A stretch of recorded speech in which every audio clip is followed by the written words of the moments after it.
to our right. An injury to J.F. Berube kept him out for the final 52 minutes of Game 3. He has not dressed here in Game 4. Wasey Hamilton will take the opening faceoff against Nick Dowd for the Manchester Monarchs, and we are underway in Game 4 of the Calder Cup Finals. I'm Brendan Burke. Thanks for tuning in. Utica Hockey is presented by GPO Federal Credit Union.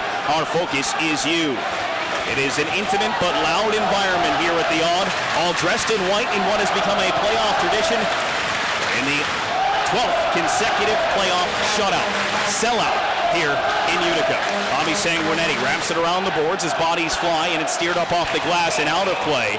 And a faceoff will stay inside the Utica zone as the referees put on the spot right away. Our officials tonight are brought to you by our friends over at the Dove Eye and Laser Center in New Hartford, and Dr. Anthony Palumbo, TJ Luxmore, and Garrett Ranker are the referees, Ryan Gibbons and John Grant. Now they're discussing whether or not that puck was deflected over the glass, which is what the initial call was. And after a conversation involving the two linesmen as well, that call is confirmed, and the faceoff will stay inside Jacob Markstrom's zone. No shots on goal to speak of in our first 28 seconds of play. The Comets did take a penalty on their first shift of the game on Wednesday night as well. Brandon DeFazio for cross-checking. And it is DeFazio now getting on the ice with the Utica Comets, Hunter Shinkarik and Will Acton. And now after another conversation, they are going to move the faceoff outside the Comet zone, saying that not only was the puck deflected, but it was deflected by a Manchester Monarchs player. Defensive pairing Corrado and Biega. Comets had a dominating first period of play that Utica head coach Travis Green said maybe the best period his team has played in the playoffs. This is their 22nd playoff game. And have had a few multiple overtime games as well, including a 4-overtime affair against Oklahoma City, which is 2 games all wrapped up into one. Puck played along the boards, and Michael Mersch ripped one from a bad angle on goal. Markstrom was there to make the save, and then off the glass, Hunter Shinkarik got it to center ice. Brandon DeFazio swipes at it, but it's played to Bodnarchuk instead for the Monarchs. Right side, Jordan Wheel cutting across the line, finding it into the glove of Mersch. Mersch set a pick for O'Neill, and we get a whistle on a hand pass, and then Mersch shoving with Biega, Wheel getting involved. As players starting to grasp towards one another. O'Neill around the periphery with Hunter Shinkarik. And as those two part ways, everybody has calmed down. Faceoff will stay inside the zone again. The whistle was on a hand pass. But Michael Mersch, after deflecting that puck with his glove, charged right into Alex Biega and threw a full-blown body check with even out the puck anywhere near them. We welcome those tuned in here tonight on Sirius XM NHL Network Radio. Those also in Vancouver on TSN 1410. Of course, our local listeners here in the Mohawk Valley on 94.9 KROC, and all of those who are watching tonight on AHL Live, the web streaming service for the American Hockey League. Is free during the Calder Cup Finals with the promo code Calder Cup. Cal O'Reilly will take the faceoff against Nick Shore. Again, this faceoff outside the Utica zone, and as it's pushed forward by Jensen, it's back and handled by Derek Forbort from Manchester. Up and into the zone, it's knocked around. Here it comes to O'Brien. He slips one on goal, saved by Markstrom. Played back behind the net by Clendenning. Then up at the line, Forbort down on any centers. Shore snaps one on goal, and a toe save made by Markstrom. Manchester coming again. They throw one wide of the goal. Out to Forbort at the line. Down the wing, played to Shore, right in front. Kempe a drive, saved by Markstrom. Cleared down the ice. Grenier trying to win a race to the puck, so there is no icing. He can't do it. And a face-off will be back inside the Utica zone. Well, this is the start the Manchester Monarchs were looking for and have been accustomed to. Got caught on their heels in Game 3, allowing the Comets to jump out to a 2-0 lead. But this Manchester Monarchs team is used to scoring first. They are 13-0 when doing so in the playoffs, 0-4 when allowing the game's first goal. But they've scored 8 times in the first 3 minutes so far in the playoffs. 5 of those goals were in the opening minute. That won't happen here tonight, as it's played down for O'Neill, shoved against the glass by Clendenning, thrown over the glass this time. And then as Clendenning gave a shove to O'Neill, of course, Mersch and Wheel get involved as well. The AHL MVP, Brian O'Neill, undrafted out of Yale, playing in his 3rd pro season, a breakout year, won the John B. Sullenberger Trophy by leading the AHL in points with 80, but was taken out of the game by a hard hit from Alex Friesen in the first period on Wednesday night. Did not return, did not practice yesterday, and did not skate this morning. But he is on the ice for his 2nd shift of the game. Already here, 1 minute and 31 seconds gone by in the first. They get a fresh, frozen puck out of the penalty box here at the off, and they'll drop it between Will Acton and Jordan Wheel. This top line for Manchester has accounted for most of their scoring during the postseason as they get it to Miller with a blast that hit the glass around Markstrom. Miller's got a rocket. Played behind the goal. Viega knocked it free. Wheel gets there ahead of Corrado, turns it to the front, and then a shot to the front blocked away. And it comes now to the boards for Corrado. Off the glass, it's knocked down by Kevin Gravel, but another hand pass will halt play. Shots on goal are 4-0 Manchester, and a couple of quality looks there. Jordan Wheel is complaining to the officials that he was pulled down by his jersey, but he will get no sympathies here tonight. Bissonnette on the ice right now for Manchester, giving a couple of shoves to Corey Conacher before the puck even drops. And referee TJ Luxmore comes over to scold both of them as the face-off will be right in front of the Utica Comets bench. Friesen will take it against Crescenzi. This is the physical force for Manchester. As the puck dumped in by the Monarchs, quickly played. Huskins on for Berchi. Berchi ahead for Friesen. Right side for Conacher into the zone. Conacher rips a shot, the first test for Bartosak, and he sprayed it to the boards. Huskins with a drive. Hit his own man in front, and it ricochets out of the zone. Bissonnette turned it over at center. Here's Friesen back in for Berchi. Friesen heads to the goal. Berchi to the front. It's on goal and sticked aside by Bartosak. Near side boards. Bissonnette takes a hard hit from Conacher. Clendenning holds straight away. Snaps one. Save made, and the rebound pushed away from Berchi. Far boards Laverty will just clear it down. No icing here against Manchester, but there's the first good shift of the hockey game for Utica, but they give the puck up, and it's Auger off from a tough angle, and it's ripped around the outside of the goal. Another good hit delivered. Friesen takes one from Auger. Dowd out towards the line, and reaching for it was Ebert, the only lineup change tonight for Manchester aside from their goaltender, as Ebert couldn't get it, and then taking it on the play was Anderson, allowing Clendenning to get the puck away from Vanderdoorn. And Berchi settles it down for Utica. Stretch pass across the ice for Conacher. Conacher steps across the red line, will float it in as Utica goes for a wholesale line change 3 minutes in to our first period. Game 4 of the Calder Cup Finals. It is a 2-1 series lead for Manchester. Shot in on net, Markstrom makes the save. Puck thrown towards the goal again, and this one look out into the seats and out of play. It has become a playoff tradition here at the Utica Memorial Auditorium for this crowd to dress all in white. There were no t-shirt giveaways. There were no handouts here to create a whiteout. Just a simple request from the team before the first playoff game was played way back at the end of April against the Chicago Wolves. And every game has sold out, and every night the overwhelming majority has shown up dressed in white, starting with a pregame tailgate sometimes as early as noon, and I am hearing it will start tomorrow morning at 9 a.m. out of the parking lot here at the Utica Memorial Auditorium. Puck drifting out, Gravel, shot wide off into the corner, picked up by Colin Miller. Huskins shaken up on the play as he goes down to get his stick. He's back in the play, and behind the goal, O'Brien for the Manchester Monarchs. Run off by Bobby Sanguinetti. Cal O'Reilly will take the puck, but gave it away to Kempe in front. His pass eluded everyone, and will bounce back out to neutral ice. Kevin Gravel to his partner Miller, and back for Gravel. Gravel to the right side and in. Right side short. His shot left a rebound. Markstrom got it to Sanguinetti, who cleared it for the boards, and it's back at the line. A shot tipped wide. Gathered up by Grenier. Started ahead with Jensen out in front of him. O'Reilly out there as well. Grenier shoved off the puck, gained it back, and then from the red line, dumps it down behind Bartosak. 4 minutes gone. Shots are 7-3 for Manchester. No score in Game 4. Michael Mersch ahead. Now on for Jordan Wheel with the speed to the outside. Wheel cuts back away from Corrado. Wheel drops it off, looking for Laverty, and a penalty called here as Laverty got run into by Mike Zaleski. Both referees raised their arm for the interference call as Bartosak gets to the bench and the extra attacker on for Manchester. It'll be the first power play of the game for either team, and the Monarchs work the puck up ice on a delayed penalty. O'Brien brings it in and gets buried, and then down goes another player. It's Backman who had his helmet knocked off. And now Zaleski gets run into from behind along the corner boards. Laverty and Wasey Hamilton look like they want to go. Laverty giving the face washes to Hamilton along the boards. Those two continue to throw punches. Laverty won't let him go. Gloves are still on. Backman, and now the gloves come off, at least one. Now Hamilton will throw the other off. A wrestling match for the moment. Helmets are off. Laverty and Hamilton have squared off here along the goal line in the Comet zone. Hamilton can't really get free, but will go down on top of Vincent Laverty, the Monarchs captain. Now another altercation continuing along the corner boards. Michael Mersch getting into it with Brendan Gaunce. The linesmen break them apart. The crowd giving an ovation to Lacey Hamilton.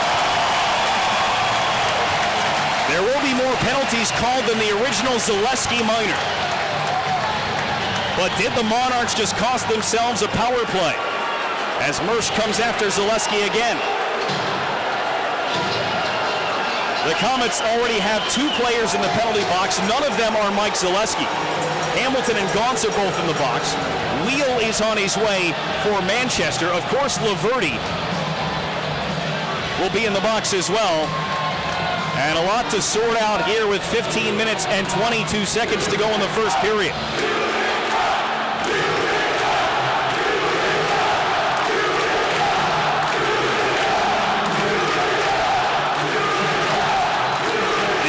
Chant is something that started at the tail end of last season here at the Aug.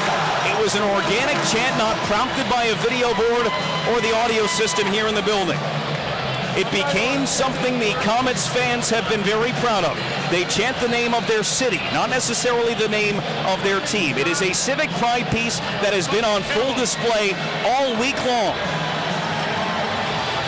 For the Calder Cup Finals in town as the league's smallest city is on the biggest stage the American Hockey League has to offer.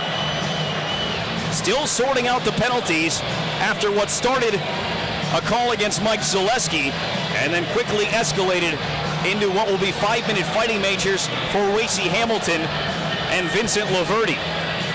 Brendan Gaunce was in the penalty box for Utica, is now standing just a step outside of it. No other players have been brought to the box except for Mike Zaleski, who will join Hamilton in there shortly. It was supposed to be a power play for Manchester. It still may be a power play for Manchester, as Cal O'Reilly has talked things over with TJ Luxmore.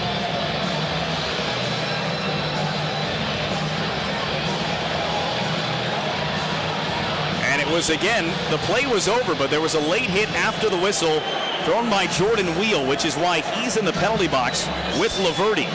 That prompted everything that followed, including the fight between Laverty and Hamilton. It will be a penalty kill still for Utica, as Brendan Gaunce will have to stay in the Comets penalty box. Jordan Wheel is being brought out of the box, and Michael Mersch will take his place. Either way, one of the league's leading goal scorers will be in the penalty box during this first power play. 27, Michael Mersch, roughing 2 minutes. Utica penalty to number 36, Lacey Hamilton, fighting 5 minutes. To number 10, Brendan Gaunce, roughing 2 minutes. Number 14, Mike Zaleski, hooking 2 minutes. All penalties at 4:38. So there are the penalties. The crowd certainly doesn't agree. And a face-off that will take place just outside the Utica zone, despite the fact that it is a power play. The scrum that followed afterwards will move the face-off back out to neutral ice.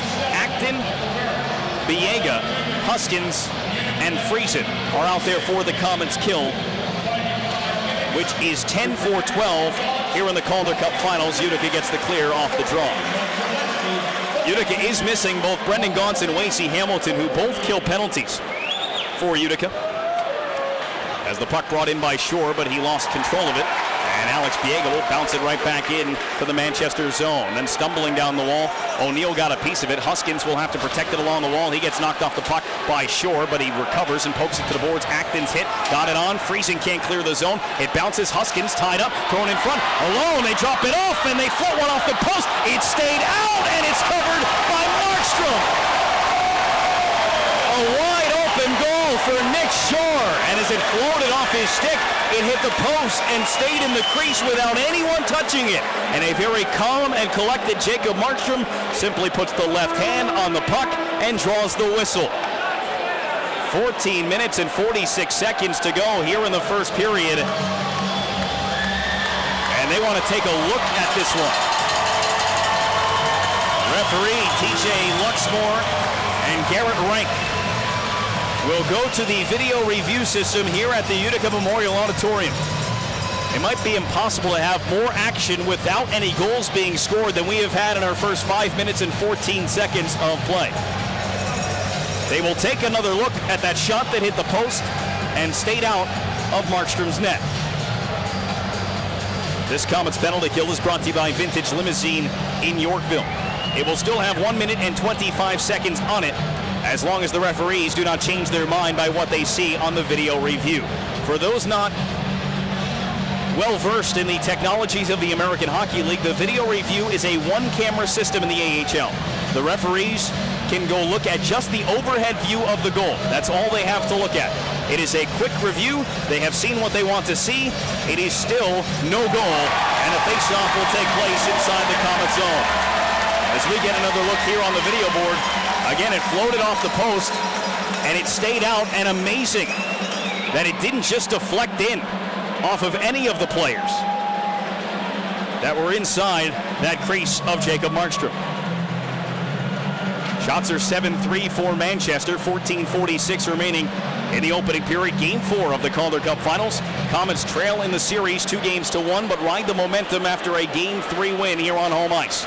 Far side, then right to the middle, a shot off Markstrom, and then off the backboards. Shore drops it around for O'Neill, who lost his stick. Anderson pokes it up the wall twice, and then O'Reilly after it, can't get it away from Bodnarchuk. Bodnarchuk looks at his options. Miller walks into a one-timer. Markstrom the save. O'Reilly clears it ahead for DeFazio, and he'll chip this one in the air, but it's knocked down by the glove hand of Bodnarchuk. Right side wheel.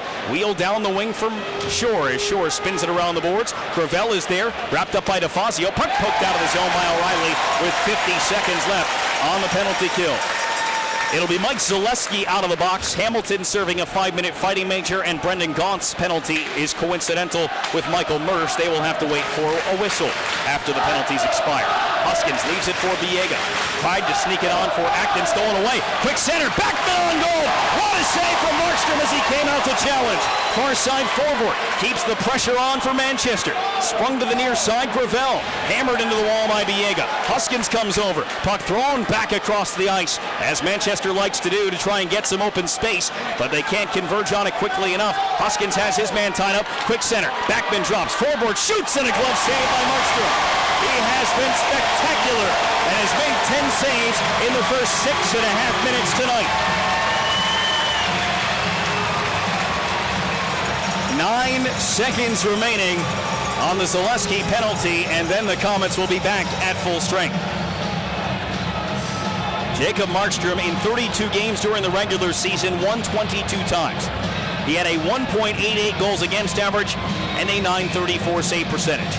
Just to prove it was not a fluke, he has put up almost identical numbers here in the playoffs against the league's best. A 1.92 goals against average, a .932 save percentage as Utica clears it down, and that'll do it for the Comets' first penalty kill. They went 3 for 3 on Wednesday night. They are 1 for 1 here tonight. Puck carried up ice, though, by Nick Shore. Shore tried to lend it across, and it's Justin Auger after it. Knocked down Peter Anderson. Auger behind the net looking for a wrap, can't do it. Fended off by Anderson. Stolen away, Zaleski grabs it. Pushes it on for Sanguinetti, and Sanguinetti will throw it down the ice, but this one caught an edge and continues to roll, and the Comets are guilty of icing here. Swifties is the official restaurant and pub of the Comets live broadcast on K-Rock, and Labatt is the official beer of the Utica Comets broadcast on K-Rock as well. Out of the box come Brendan Gaunt and Michael Mersch as we welcome those in, tuning in all over the United States and Canada, and perhaps all over the world, whether it be on Sirius XM NHL Network Radio, TSN 1410, 94.9 K-Rock, or on broadcast coverage on AHL Live. I'm Brendan Burke. This is Game 4 of the AHL's Calder Cup Finals between the Utica Comets and Manchester Monarchs. Monarchs won games 1 and 2 in overtime in Manchester. The Comets with a 3-2 win here on Wednesday night in Game 3. It is the first time in 10 years and just the 8th time in AHL history the first 3 games of the Calder Cup Final have been decided by a single goal. Here's Berchi rushing it down the ice, throwing it off the boards, and it bounced into the crease. And and Bartosak had to play it back behind. He has only made 3 saves in the hockey game.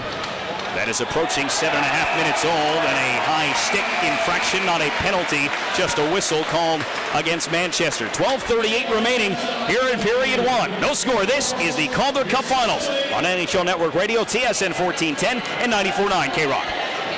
Feel the joy when you upgrade today at your local Carbone Auto Group dealership in Utica, Yorkville, and Rome. Get the best deals of the year when you upgrade to a new, safer, more reliable vehicle for less than you're paying now. Browse our large selection of 20 different manufacturers. You always get what you want at Carbone, like low monthly payments on new, pre-owned, and certified pre-owned vehicles, and up to 110% of Kelly Blue Book trade-in value. Plus, enjoy APR financing as low as 0% for up to 60 months or no payments for 90 days on select models. View all of our great specials online at CarboneCars.com or visit our convenient locations. Carbone, delivering joy since 1929. Trade-in value based on Kelly Blue Book fair trade-in value, less reconditioning costs. Special APR and payment deferral offers for qualified customers. Not all customers will qualify. See dealer for details. Offers expire June 30th, 2015. Looks all the way over.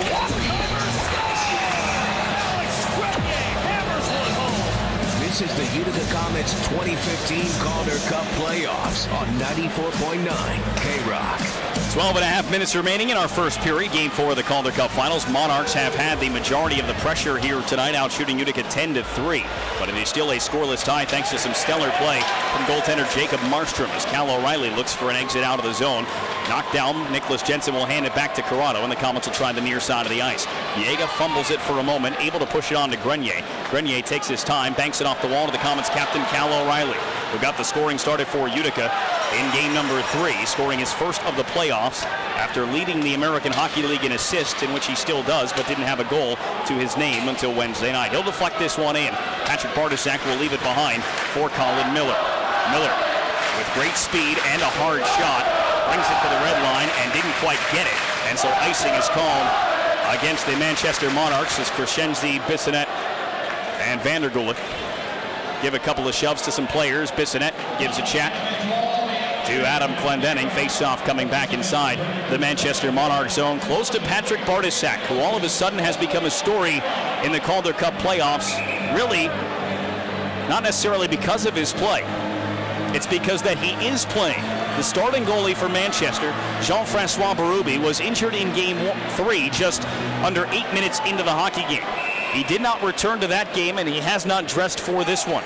And so Patrick Bartosak, the 22-year-old out of the Czech Republic, is making his first career professional postseason start, and it comes in game 4 of the Calder Cup Finals. Puck skated up ice by Paul Bissonnette, and he'll dump it around Ken Huskins and try and get back to it. Bissonnette shoulders Huskins off the puck, tries to escape from the corner, will cycle it for big Crescenzi.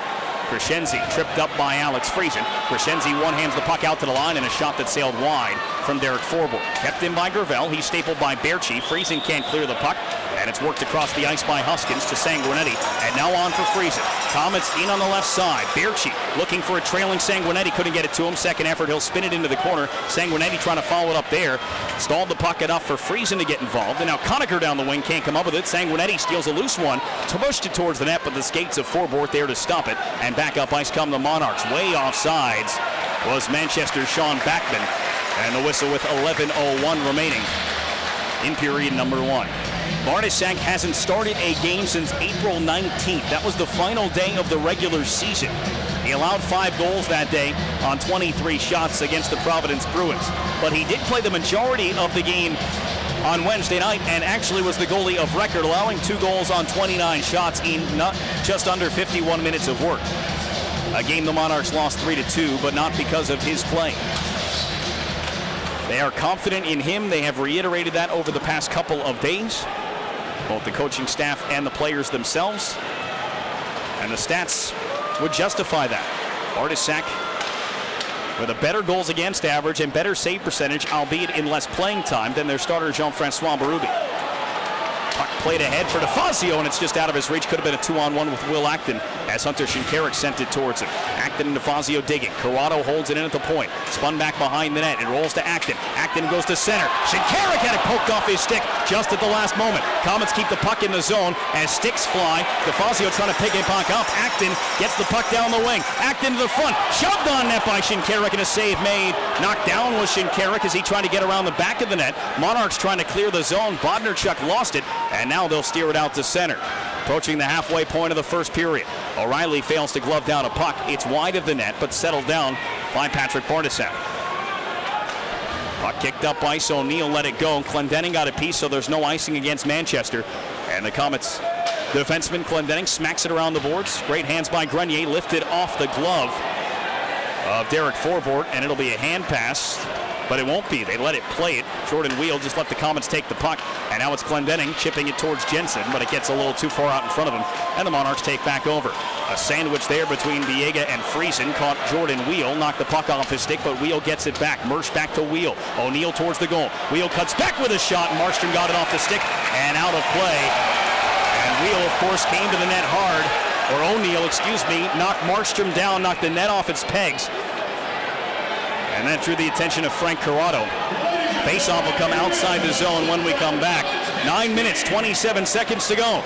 First period, no score. This is Comets Hockey on 94.9 K-Rock. I want to get my girl some diamond earrings, but I don't know the first thing about diamonds. I was pretty clueless too, but I got Susan Gates with ring at Engelbert's Jewelers. Go to Diamond Authority. They'll help you every step of the way. At Engelbert's Jewelers, we can answer every question you have and help you with this most special gift from your heart. In business over 100 years, we travel the globe to offer you the best diamonds available. When you think diamonds, think Engelbert's. West Dominic Street in Rome and in the New Hartford Shopping Center, 337-3100 and 797-5700. Tom Cavallo's Restaurant is your summer destination for dining and good times. Stop by Cavallo's Restaurant Tuesdays for the best chicken wings in town. Just $11.99 for 20 wings. Or if clams are more your style, Cavallo's has them by the dozen for just $2.99 on Wednesdays. And Comets fans, head to Cavallo's to watch the Calder Cup Finals live from the main bar and enjoy 2 for $5 specials on all domestic drafts and bottles during the games. Revisit an area landmark. Cavallo's Restaurant, located at 40 Genesee Street in the heart of New Hartford. Looks all the way over.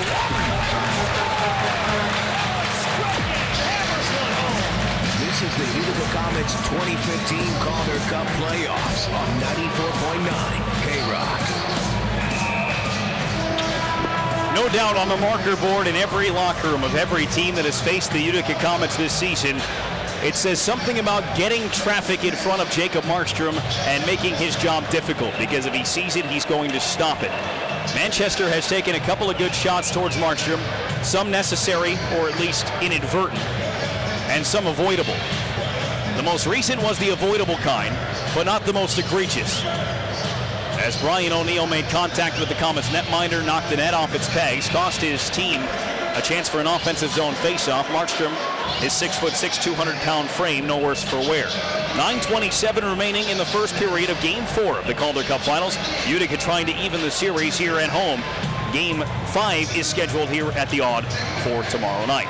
Faceoff pushed back out to the center circle. Manchester controlling, and it is Colin Miller backing off and playing to Gravel.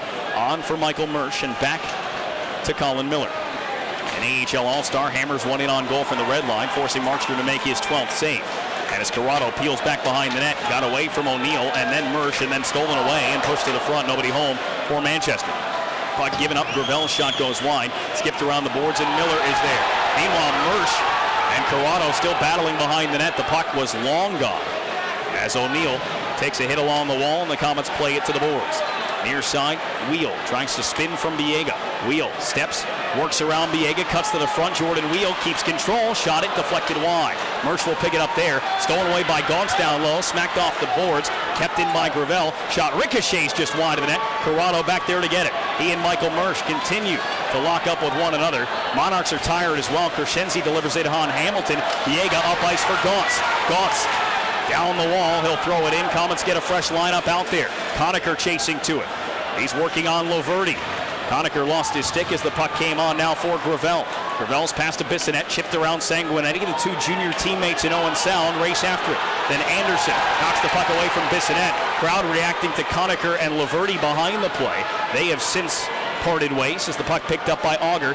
Thrown out to the line and across it as Laverty has to come back to get it into his own zone. Conacher chasing to him. This one thrown off the boards. Out at center ice, played by Sanguinetti. Laverty got another piece of Conacher and knocked him to the ice. Play carries on. Berchi cuts back and steps on the blue line. Got handcuffed but steered it deep to Alex Friesen. Stapled by Bissonnette. Friesen keeps the legs moving. Cycled behind for Conacher. Conacher hurries it out to the point. Clendening snaps one. Save made by Bordesak. Left a big rebound, but Friesen couldn't get his stick free. 7.5 minutes remaining here in the first, no score. Monarchs had the majority of the shots and scoring chances. 12-4 are the shots on goal here in the opening period. It is Clendening along the near boards. Pushed up ice. Riley turned it over. Backman in alone. Delays, shoots, and scores. Sean Backman has given the Monarchs a 1-0 lead after a bad giveaway by Cal O'Reilly. And the Monarchs break through at 7:15 of the first period. It is a goal that you could feel coming as the Comets have been running around for much of this period. And a giveaway to a dangerous player in Sean Backman, who scores his 5th of the playoffs as he got in all alone and with all sorts of time and used every second to delay and wait out Jacob Markstrom, who was face down on the ice when Backman lifted it home. Sean Backman scored 19 goals during the regular season, and he has number 5 here in the postseason. Bested his career high in goals by 8 during the regular season. And a guy who has been in the AHL now for 5 seasons, his 3rd now with Manchester. Comets down 1-0. It is an unassisted goal as he took the puck off the stick of Cal O'Reilly. Puck dumped down by Manchester, but icing is waved away here and play will carry on. Anderson around for Toronto. Given on for Alex Grenier. Grenier sidesteps a man, but saw another one coming. Vanderguluk took the puck away, and here is Dowd in, shoots and scores! Nick Dowd has made it 2-0 Manchester.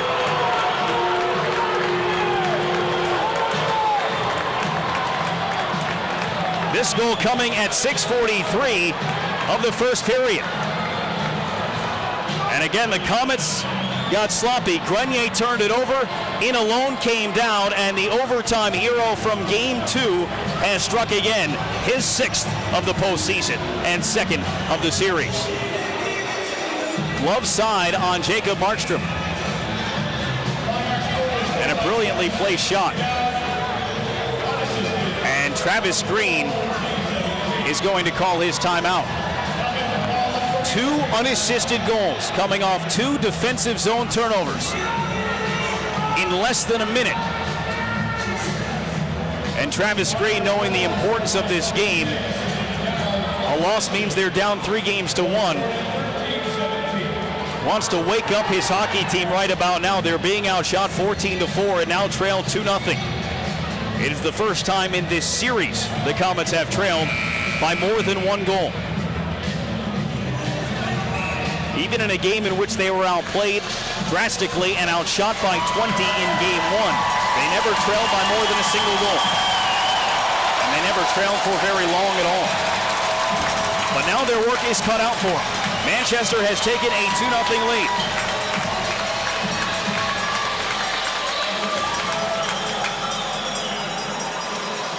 And off the face-off, the Monarchs win it back, and Bodnarchuk handles here for the Monarchs. Up ice, it is short. Give it on now for O'Brien. O'Brien drifting to the circle with a shot, and Markstrom makes a blocker save.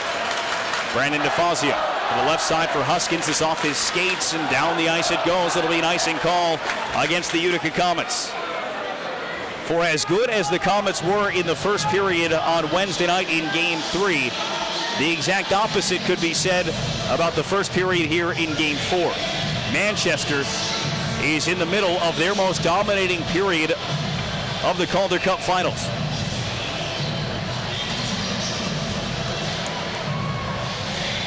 Nick Shore will handle the faceoff against Will Acton.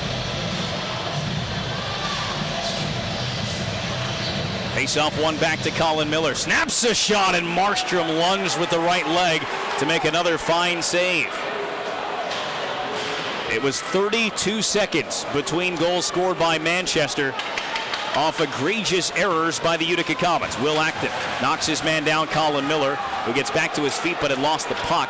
Hunter Shinkarik digging after it here with help from Acton. He'll get it back. Miller shoves him off against the wall behind the net. Shinkarik spins away from Colin Miller. And Shinkarik, the Canucks' first-round pick from a couple of years ago, fed it on to DeFazio to the line. Corrado scores! Frank Corrado, just like that, puts the Comets right back in it. A seeing Irish shot from the blue line. Will Acton with the net front presence. And with just 5 shots on goal and 5:51 to play in the first period, the Manchester lead is 2-1. Great work by Acton and Shinkarik down low. And then as they sent it right out, a very quick release by Frank Corrado. And a great screen by Will Acton, combined to give the Comets a little life and a shot in the arm here before it got out of hand. First point of the playoffs for Frankie Corrado.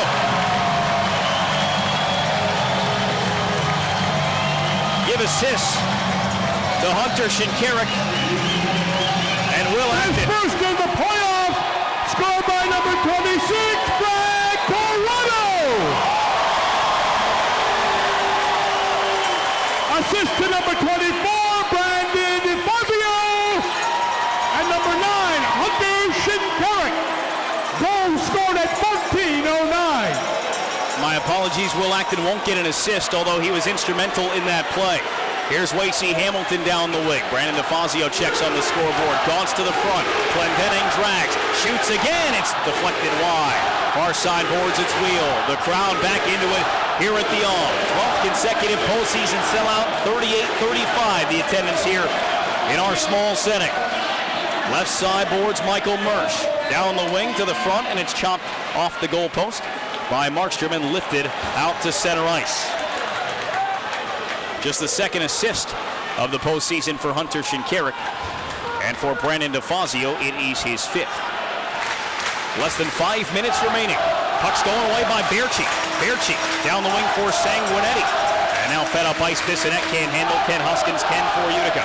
Off the boards. Got it to Friesen. Friesen in for Conacher. Spun in front. Drop for Sanguinetti. Right on. And a save from Bartasek. And then Conacher pushed into the crossbar by 6'7" Justin Auger. And that'll draw some more punches and shoves from everyone.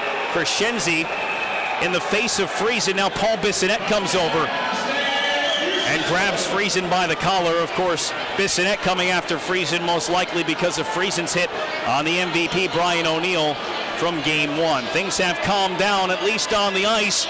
Comets back alive. Manchester leads by 1. 4:37 left in the first. You're listening to the AHL's Calder Cup Finals on TSN 1410 and 94.9 K-Rock. In a world where not taking your prescriptions as directed takes the lives of 125,000 Americans a year, a new superhero comes along to fight for good. Good health, that is. Who is this health crusader? It's your prescription medication.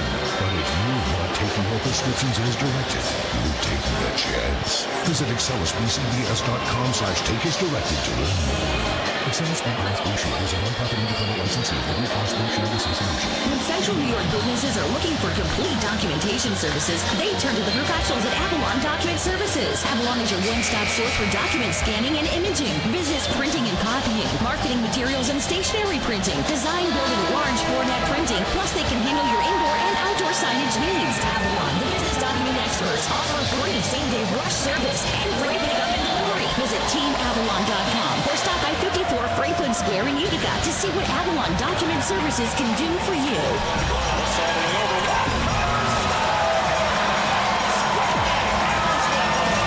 This is the Utica Comets 2015 Calder Cup playoffs on 94.9. 3 goals in 94 seconds. The first 2 for Manchester, the most recent from Utica.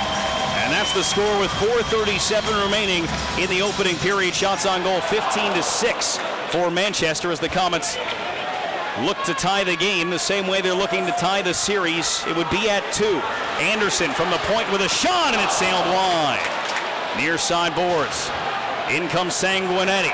He goes down along with Vandergulik. Puck played to Grenier, who spun off the puck and then poked free. It came to O'Reilly for a moment and then out for Vandergulik. Things getting awfully rough here at the odd. This will be icing against Manchester. No, it's beaten out by Bodnarchuk, the D-man, who rushed in. O'Reilly with a bump, then sticks the puck away from Dowd. Worked on to Jensen. Jensen will just punch this one back out to neutral ice. Quickly skated ahead by Miller. Working on Biega, but he lost an edge and went down. Biega takes the puck and will make sure he gets it behind the net to avoid any further issues. Comets have already used their timeout after falling down 2-0. We'll see if that comes into play later on in the game. But they had to do something to turn the tide, and the goal from Corrado may have just done it. Here is Will Acton leading it ahead for Shinkarik, but it bounced too far off his stick out in front of him, and it'll serve as a dump in. It comes back to Acton, handed off for Shinkarik behind the goal. Shinkarik powering his way to the front, and then it's chopped away by Gravel and skated out through center by Backman. On for Shore. Shore cuts back, wristing a shot that's deflected wide. Auger positioned in front of the net. Hard to move as Backman will put it behind the goal for Acton and Auger to engage there. Auger in his skates. Huskins comes over, tries to take it away. Cannot. Wheel gets there. Acton as well. Springs free, and it's Shinkarik chipping it down the wall. Now it comes back up the boards and then out at the line. It's smacked on net and an easy stick save made by the Comets netminder. 2 minutes, 55 seconds to go in the first period. And the puck taken by Huskins, floated ahead to Hamilton. Hamilton's pass went behind Shinkarik and stopped out at center ice by Ebert. Right back in comes Ebert for Mersch. Hamilton shadows him. Mersch trying to get out of the corner. It's Mersch on the cycle for Wheel now. Still pinned along the perimeter. Wheel to the front. It got through and then a whack on goal and a penalty coming here.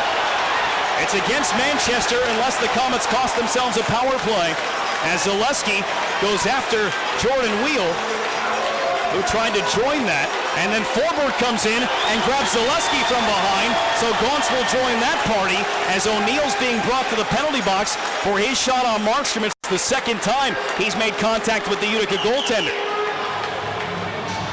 Referees and linesmen alike trying to restrain everyone. Penalties on top of the initial one on O'Neill will be handed out here with 2:30 to go.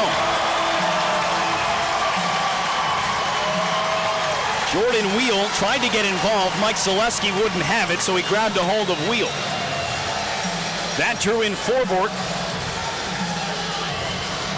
who grabbed Zaleski from behind, and so Forbort and Zaleski will go. Most likely those two will wash away, and the Comets will get their first power play of the game with 2.5 minutes to go in the first period and a chance to tie it up. Again, that's what I am seeing. We'll see if the referees have seen the same thing. Face-off, their signaling will be inside the Manchester zone, which means it should be a power play for Utica. And look, to make things interesting, from what I just read from the fingers of the referee, we're going to play this one 4-on-3. Unless he just changed that up.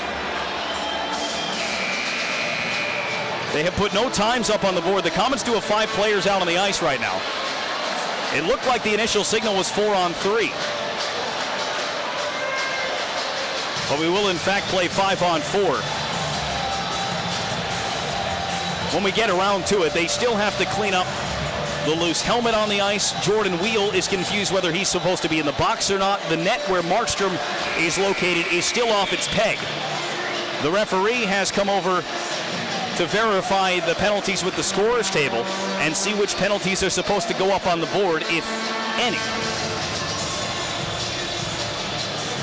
It will be a Comets power play when we do resume play. And a glorious opportunity here for Utica to retie the game. 2 minutes on the board are Brian O'Neill's. And now the Comets, who are 1-for-8 on the power play in the finals, get an opportunity here. Sanguinetti keeps it in for O'Reilly. Drop back to Sanguinetti. Works it across for Berchi. Winding. Touched in front by Conacher, but wide. Dowd will get there. Couldn't clear it. Berchi closing in. Drops it off. Conacher. Blast! And it's blocked in front. Shore's clear. Kept it again by Conacher. They still can't get it out. Now they do. Coming out of the zone And now O'Reilly gets it back from Markstrom, and the Comets reset themselves here. 90 seconds to go on the Utica power play. Sanguinetti over for Berchi. Berchi down the wall for Conacher. Ripped across the ice. Grenier trying to get there. Bodnarchuk smack off the board. Stopped by Sanguinetti. Drops it off. Conacher with a shot that's ricocheted out of the play. And then Conacher gets in a wrestling match after the whistle as Vandergoolen grabbed him, and Conacher with the takedown and a couple of punches.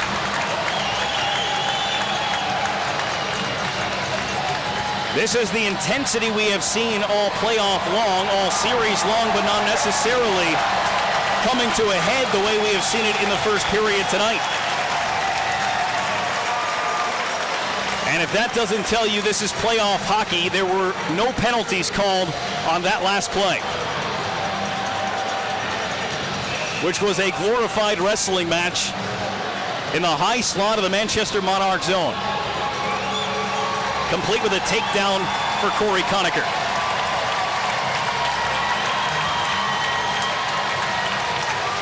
The jawing continues, and then Nick Dowd puts a shoulder into Conacher in the middle of a line change.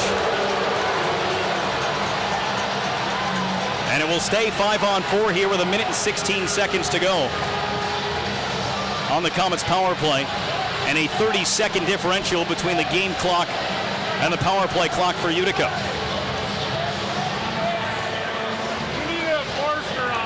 It will be Alex Friesen to take the face-off.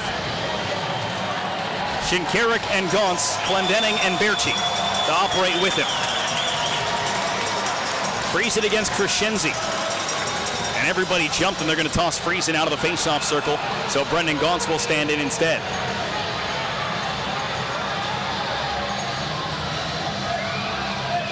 Play resumes. Puck taken by the Monarchs, but Clendening a chance to hold the line, and he does. Feeds it across for Berchi. Slips it into the circle for Friesen. Friesen down low, and Bartizak ripped it off the ice and hangs on. And then, of course, a whistle means pushing and shoving as Friesen got grabbed from behind by Nick Dowd, and Hunter Shinkarik now being held at his arm length by Crescenzi. And still, they have now finally let go. 1:07 to go on the Comets power play, and after a quick breath for O'Reilly, Grenier, Sanguinetti, and Conacher, they will rejoin Berchi, who has been on the ice for the first 53 seconds of the power play, and they have no intention of taking him off now. The crowd here at the All not necessarily appreciating the officials here tonight. Normally they don't. Normally most crowds do not appreciate any officials, as Corey Conacher wants to come back on the ice, but his chin strap is broken, and so without being able to secure his helmet properly, he will have to leave the playing surface or get a different helmet. He will take Brandon DeFazio's helmet and worry about that later. DeFazio's a little too big. As if you recall, Corey Conacher being mistakenly given John Scott's helmet in a penalty box in Buffalo a few years ago. Not necessarily to that degree, but rattle around a little too much. He'll grab a smaller helmet, but he will stay on the ice for Utica. O'Reilly will take the draw. And as it bounces free, Laverty drops it behind the net. Nick Dowd has a little time, and he'll smack this one the length of the ice. 90 seconds to go in the period, 1 minute to go on the Comets power play, with the AHL MVP Brian O'Neill in the box after running into Jacob Markstrom. Puck taken ahead by O'Reilly, dropped off, and it's Berchi cruising up ice into the zone with speed, giving to Grenier. Back for Berchi. Berchi circles, slides it, Sanguinetti straight away. Left circle, Conacher back across, Berchi scores! Sven Berchi has tied the game with 1:06 to go in the first period. A power play goal.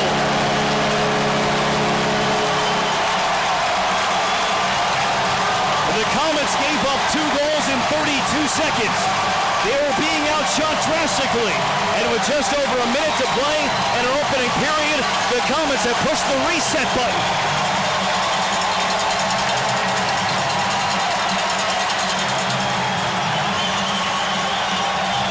Great puck movement and a heavy blast from Sven Berchi, his 8th of the playoffs. And Bartizak got a glove on it, but it rolled right behind him and in.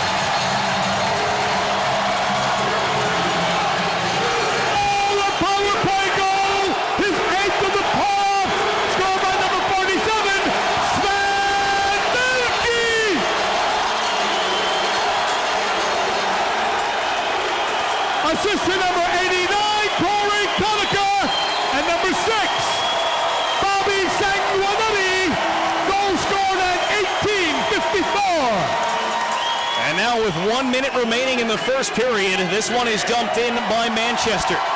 This first period has been like this series. Manchester dominating the opening part, but the Comets have come back. Here's Grenier on for Gaunce, drop for Biega, overskated, back the other way comes Wheel for Manchester. He can't get it into the zone. Biega, great job to stand him up at the blue line. 40 seconds to go in the period. Grenier can't grab it. This one is served on for Wasey Hamilton. Hamilton to center ice, he'll dump it in. Stopped behind the net by Patrick Bartosak. Near side boards, and it's Gravel. Run into was Wheel, given up now for Mersch, and Anderson will pick his pocket with 20 seconds to go. It is Huskins dropping back for Anderson, 15 seconds left. DeFazio off the boards to Acton, he'll get it in with 12. Shinkarik in pursuit of Gravel, spun around the boards with 8. Out to center, it's skated by Down, 5 seconds down, drops in the slot. Backman caught from behind by Shinkarik, the Comets clear it out, the period is over. Despite a crowd gathering in the Comet zone, the Comets came out flat. The Monarchs were flying. They built a 2-0 lead, but this epic series has followed suit. The Comets with the response, and then another. A 2-0 game is now 2-2 after 20 minutes. And while Manchester had the early momentum, it is now squarely with the Utica Comets and the home crowd here at the Utica Memorial Auditorium. Shots on goal wind up being 16-9. They were 14-4 at one point for Manchester. This is the Utica Comets 2015 Calder Cup playoffs on 94.9 K-Rock. Utica Comets, Manchester Monarchs tied at 2 after the first period, and the Monarchs bringing it back in offensively on Jacob Markstrom. It is taken by Dowd and flung wide of the goal. Puck picked up by Colin Miller, shoved down the boards, and there is Peter Anderson for the Comets. Berchi plays it ahead, kept in by Dowd, but grabbed by Anderson and pushed back out to center ice. Corey Conacher will dump it in behind Patrick Bartosak, who came out of his goal but couldn't play that puck. He allowed 2 goals on 9 shots. Markstrom 2 goals on 14 shots in that highly contentious first period of play. It is Berchi steering one through the slot, nobody home, and then it is Biega down into the corner, taken by Conacher, and then circled around.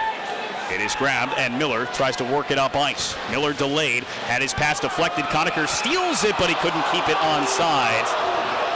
And Utica guilty and getting the whistle. As Nick Shore and Corey Conacher continue to yell at one another. Of course, with the Comets being able to come back from down 2 in that first period and press the reset button on this hockey game, this becomes the new first period. And so you look for a team to assert themselves after they've had 18 minutes to digest that first, which neither team, I'm sure, is all too pleased with. And it's funny when you think about it, as the puck thrown out of play by Corrado off the faceoff.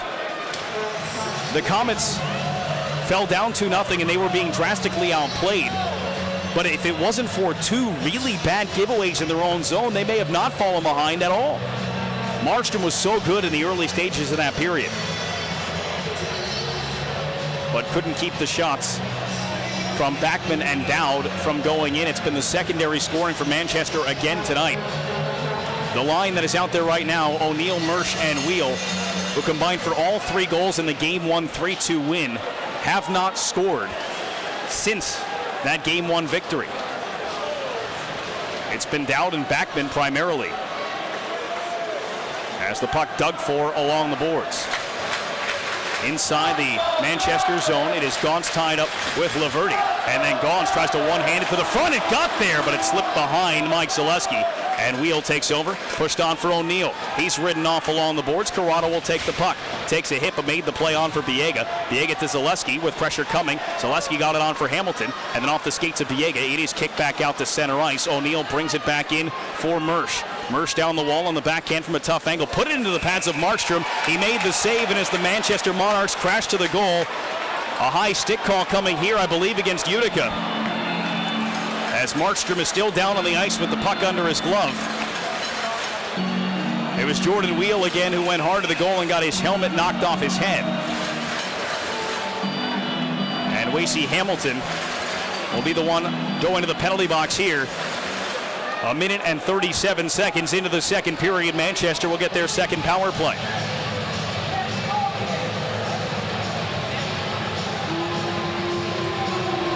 Cal O'Reilly comes over to talk. A very brief conversation, but they just call Hamilton for getting his stick up high on wheel. The refs have let almost everything go after the whistle, except for when it came to the fighting majors handed out between Hamilton and Laverty back in the first period.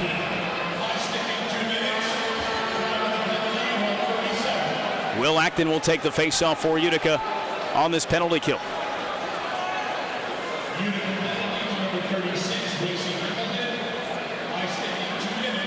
Shots are 17-9 in favor of the Manchester Monarchs as Acton wins the face-off cleanly back. Huskins hands to Biega, has time, and he'll launch it down the ice. Skips on goal. Barnasak will play it to the side of the net for Bodnarchuk. As Bodnarchuk comes to the left wing boards. Give it on now for Nick Dowd. Dowd canceled out by Biega, given to Huskins. Back to Biega, deep in the corner. Trying to leave it alone for Friesen, but it was instead scooped up by O'Brien. O'Brien poked it through to the front. There was Acton and then Huskins, and it's cleared down the ice again by Utica. Again, second period, long change makes those clears all the more important. If you get pinned in your zone, it's very tough to get fresh legs on the ice. 80 seconds to go on the power play as Mersch barrels his way into the zone. Sent all the way across the ice. Poked away from O'Neill. Grabbed by O'Reilly and forced out to center ice. Miller after it. DeFazio chases to him. Miller behind the net. DeFazio stays with him, forces him to curl off along the end wall. Miller bounces one off the boards where it's picked up by O'Neill. In across the line. Dragging on the backhand. Turned over as Corrado took it from him. DeFazio will take his time and then send it to length. 53 seconds left on the Wacey Hamilton high sticking minor. Up ahead here is Jordan Wheel. Wheel will dump from long range. Biega after it with Backman. And then on for Shore. Biega finished the check on Backman as the puck comes out to the line for Miller. Miller pumps, doesn't shoot. Wheel does the same. Back to Miller, right circle, closing in. Wrist shot, scores! A power play goal for Colin Miller as he ripped it over the glove of Jacob Markstrom, and Manchester regains the lead at 3-2, 3 minutes and 7 seconds into the second period. Boy, if you didn't know what kind of shot Colin Miller possesses, there you have it, his second of the postseason. For the 22-year-old who won the AHL skills competition hardest shot contest as well as the fastest skater contest here at the Odd in January. It's not too often you see Jacob Markstrom beat with a straight shot glove side, and Colin Miller comes up with a big goal for Manchester. Just 2 shots on that power play for the Monarchs. But 1 goes in. Both teams have a power play goal, and the Monarchs lead is 3-2. Sent up the boards. Sven Berchi after it. He'll take it away, and it's Jensen. Turned it over. Auger with it now. Bang down the wall, Vandergulen. Handles here, spins on Sanguinetti. Vandergulen trying to power his way to the front. Sanguinetti shouldered him back behind. Vandergulen stopping, starting, backhand, turns, trying to throw it on the forehand to the front. Instead, it's back of the cage. Crescenzi and O'Reilly. O'Reilly spins away with it. Forced on for Jensen, and Jensen can't get out of the zone. He'll have to backtrack and play it around the ice for Sanguinetti. Sanguinetti through center for O'Reilly, touch to Grenier, drop pass O'Reilly, and then ripped around the boards. Bartosak will watch it behind the net. This one off the glass from Bodnarchuk, back out through neutral ice. Shore touched on for Kempe, didn't know that pass was coming, and it walks away from him. Off the glass glove down by O'Brien. Friesen able to pick his pocket and fling it in the direction of Berchi. Went behind him. Huskins will pick it up and send it in. Touch was made by Berchi, so there is no icing here. Bodnarchuk one-hands it behind the net. Loose puck near side, taken by Shore. He get hammered by Friesen. Shore with the puck, kicks on for O'Brien, and then it's Laverty across the ice. And Clendenning will take it from him. Corey Conacher for Utica. Feathered on for Berchi. Chopped ahead for Friesen. Friesen to the outside. One-hands it around Shore, trying to catch back up to it. Bodnarchuk is able to secure it for the Manchester Monarchs. 15:20 to go, second period. Manchester with a 3-2 lead. Game 4 of the Calder Cup Finals. Monarchs lead the series 2-1. It is Acton spraying it out to center ice. Bodnarchuk waiting, will hammer it right back in. Around the wall, Sean Backman kicks it towards the Utica slot. There is Acton off the glass and down. Stopped by the glove hand of Ebert. And then over on the wall, it is Derek Forbort. Rushing up ice, Forbort to the outside, drop pass for Down. Down floats to the front, and Backman had it deflect wide off the skates of Frank Corrado. From the blue line, Ebert shot well wide. Kept in, Forbort to the front of the goal. There's Biega to protect it. Skated to the board, send it off the glass, and out to center ice as the Monarchs have turned the pressure up again here to start period number 2. The power play goal has given them the lead, but they have not relinquished momentum after that as this blast is deflected out of play with 14.5 minutes remaining in our second period. Mohawk Honda, the official Honda dealer of the Comets, broadcast on K-Rock. Browse their exclusive inventory online at MohawkHonda.com.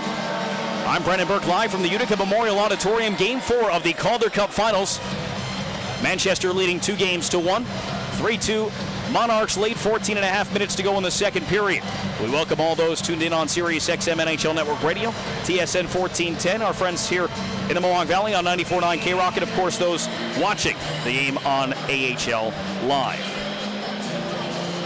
Express Employment is the official staffing firm of the Utica Comets Calder Cup broadcast here on K-Rock. Jordan Wheel, an all-star for the Manchester Monarchs, takes the face-off but lost it to Wasey Hamilton. Bobby Sanguinetti handles, slides it over for Hamilton, kick to his stick, and then it's Brendan Gaunce trying to chip it in. It winds up in the Comets bench instead, and we get another break in the action. This Monarchs line that logs a lot of ice time is so important to their offense, but has been held off the board in the last 3 games, although they were on the ice as part of that power play unit. On Colin Miller's last goal.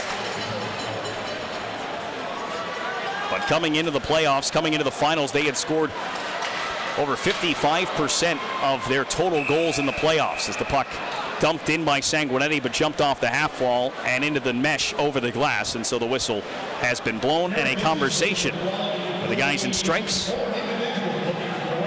to determine where this face-off should be located. And after 3 officials were not sold, the 4th one will come in and make the determination. The face-off will stay inside the Manchester Monarchs end.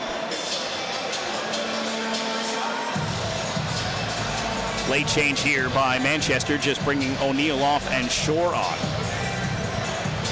And that is just for the defensive zone draw. He's a better face-off man than the AHL MVP. Nick Shore played more games in the National Hockey League this season than any other player on the Manchester Monarchs, who only had 3 play at least 1 game in the NHL this year. And only 2 are currently in their lineup with the injury to defenseman Jeff Schultz from Game 1. Brendan Gaunce to the front, and a stick save made by Bartosak. First time he's really been tested here in this frame. Puck muscled out to center by Shore. And as Shore flips it by Sanguinetti, he'll go off the ice, and then a second thought, he'll stay on as O'Neill waits, and they get Shore out there to play with Mersch and Wheel for the rest of this shift as the puck came close to the front of the goal, and so Markstrom pushed it back behind. Sanguinetti ties up there. Hamilton will take the puck. It has a little bit of room to skate. Wasey Hamilton to the right side. He'll close in. Hamilton to the outside. A backhand shot went wide. Off the boards, Huskins. Right back down behind the net. Zaleski waiting for it there. Has plenty of space. Zaleski steps in front, slides. Huskins had it roll off his stick. And a penalty upcoming here against Utica. And a 2-on-1 developing as Zaleski knocks down Wheel. The puck under there somewhere. And now as it's jammed back out to center ice, we do have a tripping call made against the Comets. Ken Huskins had the puck roll off his stick, and as he reached forward, took the skates out of Michael Mersch, and Manchester back on the power play here with 13:29 to go in the second. They lead 3-2. This is the Calder Cup Finals on NHL Network Radio, TSN 1410 and 94.9 K-Rock.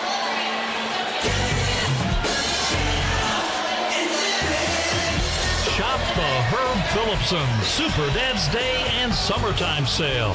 Save on men's Levi jeans now with the lowest price of the season, just $34.97. All summer long games now 10% off. Our entire stock of rod and reel fishing combos also 10% off. Plus great savings on camping, fishing, and hunting gear. For the best selection of name brands at low price fighter prices, shop Herb Phillipson's, your outfitters for the great outdoors. For Father's Day and summer fun, we have it all. Herb Phillipson's, your outfitters for the great outdoors. With locations in Rome, Oneida, Herkimer, and the New Hartford Shopping Center. Stop in today. Herb Phillipson's for the great outdoors. Get out and live it. Looks all the way over. Walk-timer scores! 2015 Calder Cup playoffs on 94.9 K-Rock. Manchester with a 3-2 lead and a power play. The go-ahead goal came on a power play just a few minutes ago, but a tripping call has sent Ken Huskins to the box, and the Monarchs work it to Miller, who has the power play goal. A wrist shot there. Too much traffic in front, never made it through to Markstrom. Markstrom resetting himself as he got knocked down in his crease, and now Mersch tried to step off the back wall. Couldn't bring the puck with him. Looks for another option as he sets up shop on the half wall. Drop for Shore. His backhand to Miller was shut down, so we'll send it around the ledge of the boards, and Wheel keeps it in at the far point. Dished on now for O'Neill, spins back to the goal line for Shore. Shore drives it in front, poke checked away by Markstrom. Corrado couldn't clear it down as he and Mersch get wrestled down together.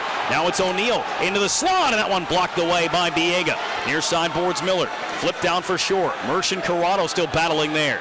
That's where Michael Mersch goes to work. It is Wheel to the line for Miller. His shot knocked out of the air by Corrado's stick shaft. Picked up by O'Neill again. Fed out to Miller. Waits, drags, shoots, save. Markstrom rebound knocked wide. Mersch diving for it. Biega goes down on top of him. Puck underneath that pair as it squirts free. O'Neill centers, and this is Wheel with 50 seconds to go on the power play. Down the wall once more for Shore. Shore into the face-off circle for Mersch right in front. Markstrom shut it down. Wraparound attempt right through. Backdoor they score. Michael Mersch sent it across. Brian O'Neill and Nick Shore were right there. It is 4-2 Manchester with 2 power play goals here in the second period.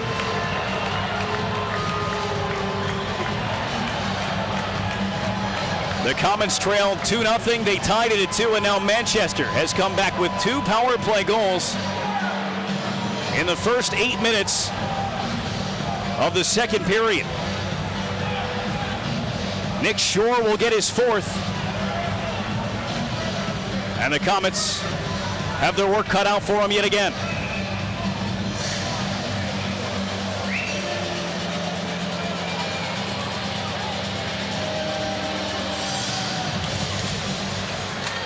Well, they've done it once. They'll have to believe they can do it again. As the puck dumped in on Bartosak, and he plays it just as the whistle had sounded. And so with 12:01 remaining, there will be a face-off inside the Comets zone. It is the 4th of the playoffs from Shore. Brian O'Neill got a piece of it. He gets the primary assist, and Michael Mersch, who was actually trying to wrap that puck around to the near side of the net and had it roll across the crease. He gets credit for the secondary helper. First point for Mersch since game 1. Same for O'Neill. Trying to keep them all straight. Here's Corey Conacher coming in. Got a punch to the face and a penalty called here against Manchester. Markstrom navigates towards the bench as the play coming back towards him as the Comets have control. And Peter Anderson goes back to Mike Zaleski, extra attacker on in Cal O'Reilly. It is Conacher across the line, trying to keep control. Lost it to Anderson. This one hit Laverty up high, the puck that is. He hits the deck, they get the touch and a whistle, and the face-off will be inside the zone, and the Comets will have a chance to respond on the power play. They are 1 for 1 as well. Corey Conacher came driving down the left wing wall, and as Bondarchuk backed up, played the body, that's okay, but he went with the forearm shiver right to the face, and that was the one called by the officials here tonight. This Comets power play will be brought to you by Bowens Power Sports. Visit Bowens in Ilion for all your recreational vehicle sales, service, and accessory needs. Sven Berchi has the Comets' lone power play goal on their lone opportunity back at the end of the first period. Meanwhile, Manchester has opened this game up with a couple of power play goals of their own. O'Reilly, Conacher, Grenier, Berchi, and Sanguinetti. And a face-off won cleanly back to Berchi by O'Reilly. Sanguinetti and Berchi. Berchi winds and waits, gives back to Sanguinetti. He'll slide it to O'Reilly on the far wall, back to Sanguinetti at the top, got handcuffed, and it came out to center. Bondarchuk is off for roughing. And it is Sanguinetti behind the net for Alex Grenier on the far wall.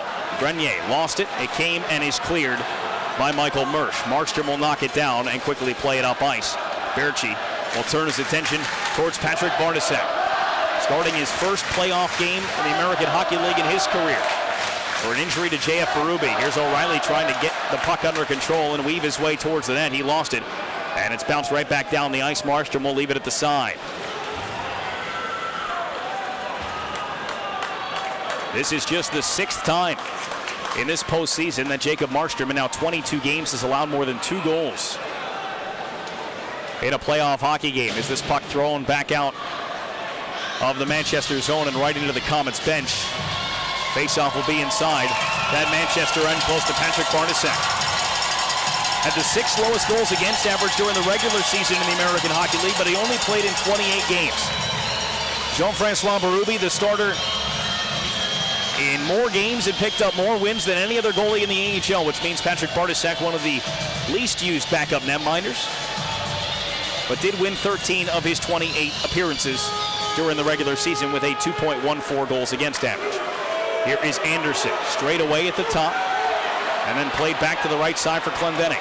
Wants to shoot but can't. Gives to Anderson, who can. Tipped, and it rolled between Bartasek's legs but wide. Around the ice, it is Friesen. Back down the wall. Drops it for Clendening. Clendening has Anderson and will saucer it his way.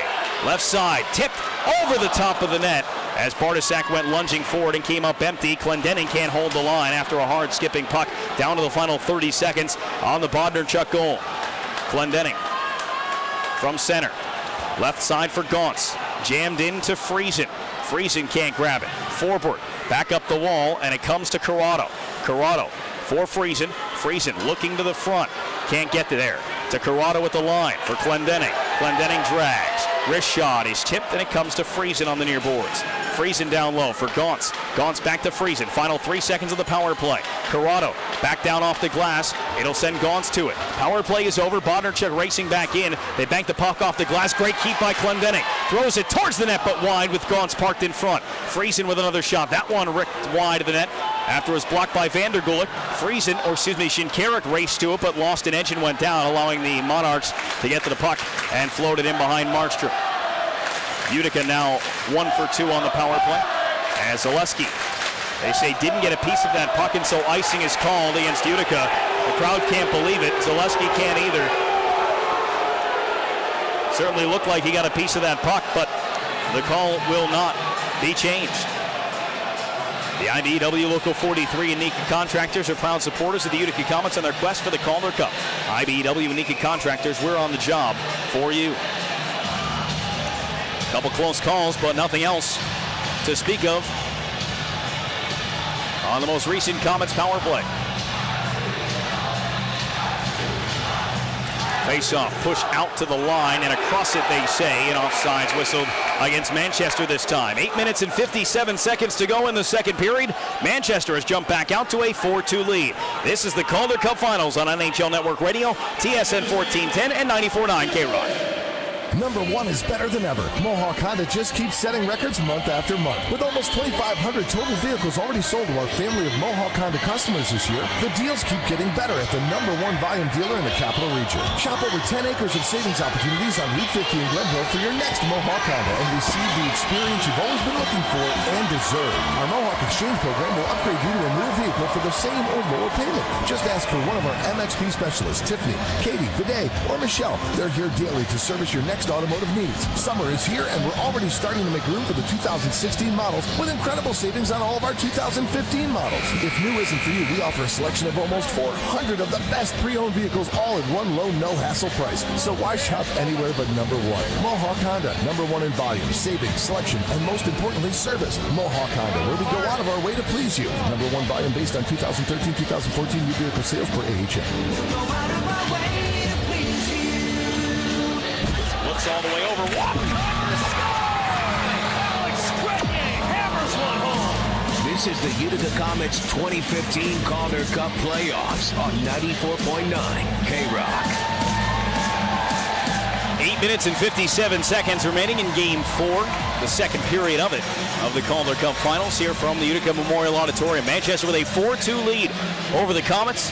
Manchester had a 2-0 lead in the first. The Comets came back and tied it before the end of that opening frame, but Colin Miller at 3:08 and Nick Shore at 7:51 have made this a 4-2 Monarchs edge as Mike Zaleski rolls his way into the Monarchs zone, takes a hit but still has the puck as Zaleski tries to skate away from Bodnarchuk. Involved is Wacey Hamilton, and now it's Gaunce with a quick shot that's blocked.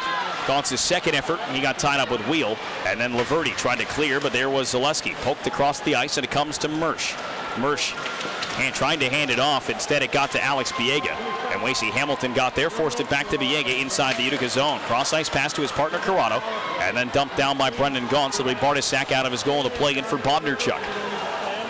Monarchs defenseman sent ahead for Mersch. Mersch had it poked off his stick by Sanguinetti, but then launched ahead. Foot race between Anderson and O'Neill.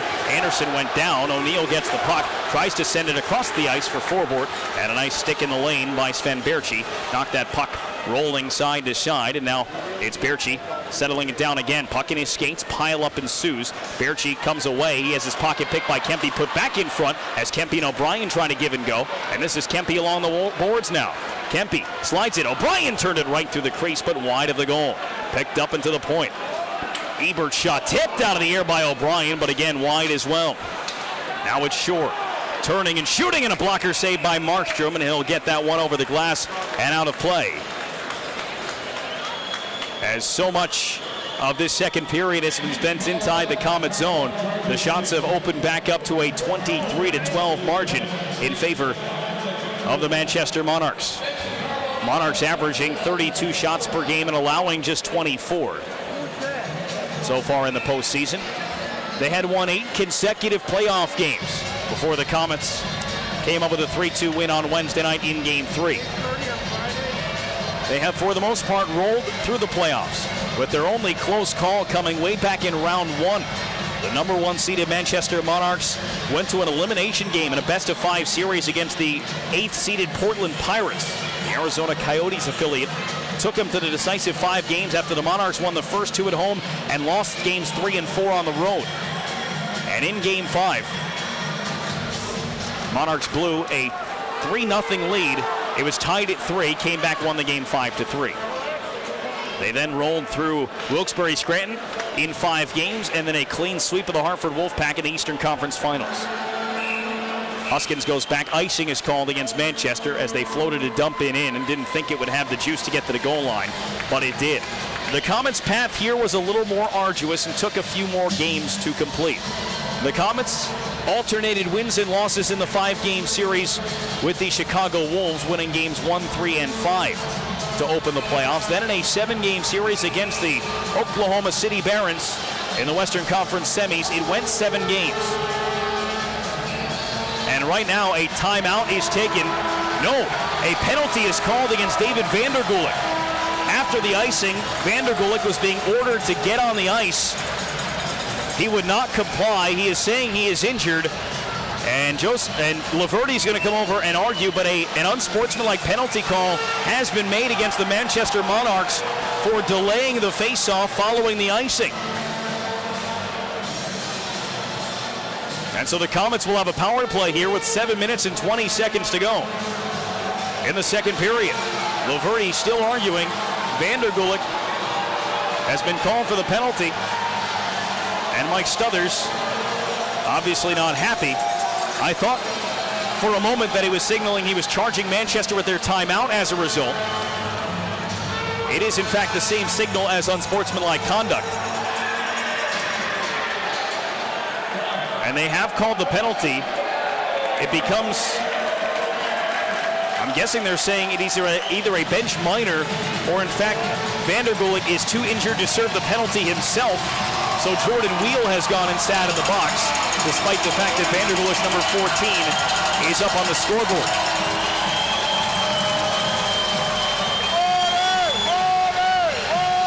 .7:20 to go here in the second. A very similar situation to the first when the Comets were able to climb back in it at the end.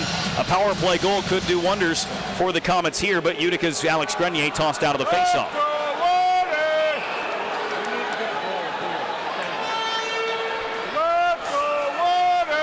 They have to reset the clock 1 second. They dropped the puck before the penalty clock got back up there. And that'll actually give the Comets an extra second, but the referees have noticed that and they will adjust it at the next whistle. Or let Wheel out with 1 second on the clock as Cal O'Reilly will bring it up through center ice. O'Reilly drops back for Berchi as Berchi comes in across the line. They called Vandergulik for delay of game as O'Reilly's pass into the skates of Sanguinetti. Sanguinetti back to O'Reilly on the boards. O'Reilly down into the half wall to goal line for Grenier. Tried to center, batted away by Bartosak, kept alive by O'Reilly as he poked it free from shore. Sanguinetti hands back to O'Reilly. Closing in, try to go rink wide, deflected to the front, kicked out of the air, punched back, thrown out of play. That's a penalty for delay of game as well. It'll be a 5-on-3 here for a minute and 20. That's a bad bounce for Manchester. Just trying to clear it away from the front of the net. A defensive swing with the puck on edge. And it goes straight into the seats here at the Odd. Michael Marsh will sit. And a lengthy 5-on-3 opportunity here for the Comets to try and climb back into this one.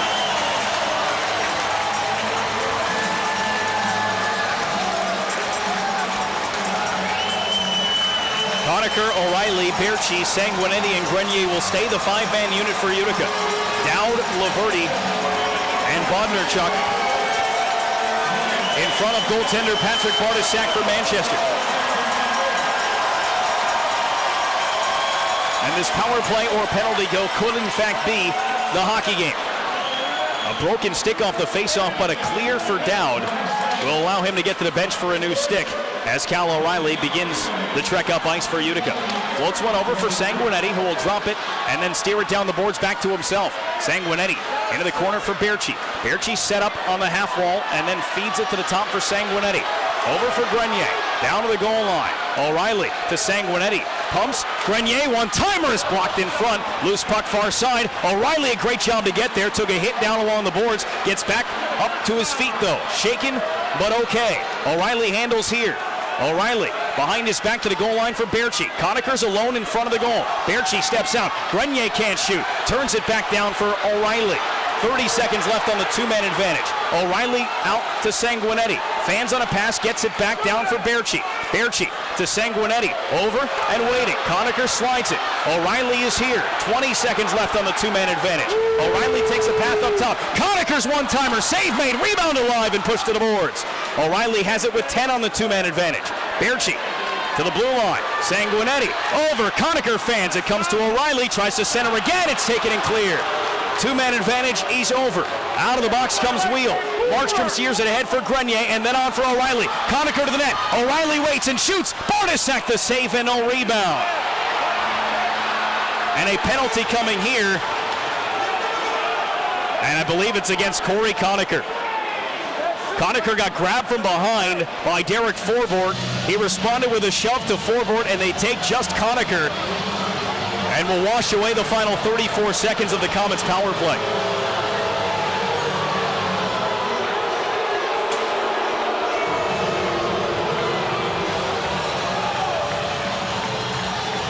One of the things that both coaches are just looking for is consistency. And I'll tell you what, right now, both coaches have to be livid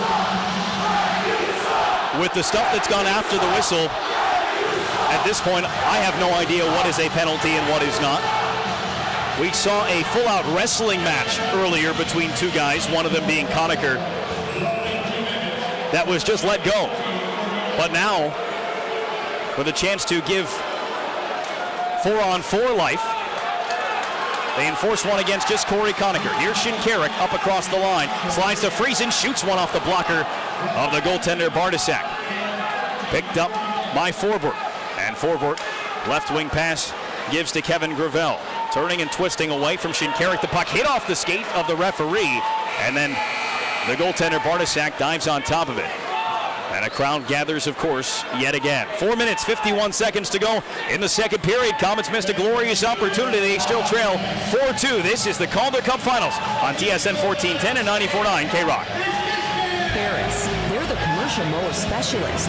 It's a bold statement, but with their innovative features, heavy-duty, no-nonsense construction, and unsurpassed reliability, it's one they're able to back up, which is why they're the growing choice among landscape contractors and discriminating homeowners. And when you visit Clinton Tractor on Meadow Street in Clinton, you'll see how the Ferris commitment to quality can help you. Take their patented four-wheel suspension system. These systems absorb bumps and jolts for a more comfortable ride. Keep consistent pressure on the drive wheels for a more secure ride and cause less wear and tear on your machine for a more reliable ride. And because you're not slowing down to compensate for those rough spots, you'll mow more lawn in less time. You understand the importance of quality. Shouldn't you demand the highest quality from your equipment? To see the complete line of Ferris mowers and find out which is best for you, visit the Calder family at Clinton Tractor on Meadow Street in Clinton, or you can visit them online at clintontractor.net. Looks all the way over. Walk-timer score! Alex Gretke hammers one home. This is the Utica Comets 2015 Calder Cup playoffs on 94.9 K-Rock. Manchester had a 2-0 lead. Comets tied it at 2. The Monarchs have regained a 2-goal edge at 4-2 with 4:50 to go in the second period of Game 4 of the Calder Cup Finals. They lead the series 2-1, 4-on-4 for 7 more seconds before a Monarchs power play of 1:26 will begin as Ken Huskins handles the puck behind the net. Power play begins and the Comets clear it down. No icing as a perfectly timed clear by Ken Huskins. Travels back behind Patrick Barnashek. Colin Miller will skate up from behind the goal. Miller, left wing for O'Neill. And O'Neill lost it. Biega put him against the glass. Huskins comes over, pins his man. Gauntz gets involved. Can't push it across the line. Miller skating east to west, right along that blue line. Gets around Gauntz, brings it to the front. Huskins with a block as he let down on one knee. Now it's Wheel to the right side for Miller. Miller into the circle. Lost it and got it back along the boards. All the way across, a shot from Shore, saved by Markstrom, rebound alive, traffic in front, players diving around, and it comes to the boards. Out to the line for Miller. Back across the ice, it is Wheel. 40 seconds on the power play, Shore into the circle, mishandled the puck, gathers it up along the boards. Shore feeds the line, Miller back to Shore. Closing in from the dot, backdoor pass, O'Neill right in front off the skates of Mersh and went wide. Then centered again, taken by Wheel. High slot, left circle. It's given to O'Neill. Risks a shot, tipped by Mersh off of Markstrom and off the glass. It stays in play. 15 seconds left on the power play for Manchester. Forced down the boards. Mersh on for O'Neill. Blue line. Wheel had to jump his stick and come out to center. 5 seconds left before Conacher returns. Loose puck at center ice. Comets snuck part of a change, and then the Monarchs dump it in. Huskins will get there. Conacher out onto the ice as this one wrapped into the seats by Huskins, but off the glass and out of play, so there is no penalty call, and the Comets will get their lines back together to a certain extent. What this penalty-filled game has done, it has taken the flow out of it. And so the Comets, who are accustomed to running 4 lines and trying to grind down and wear down teams, well, there has been very little of that.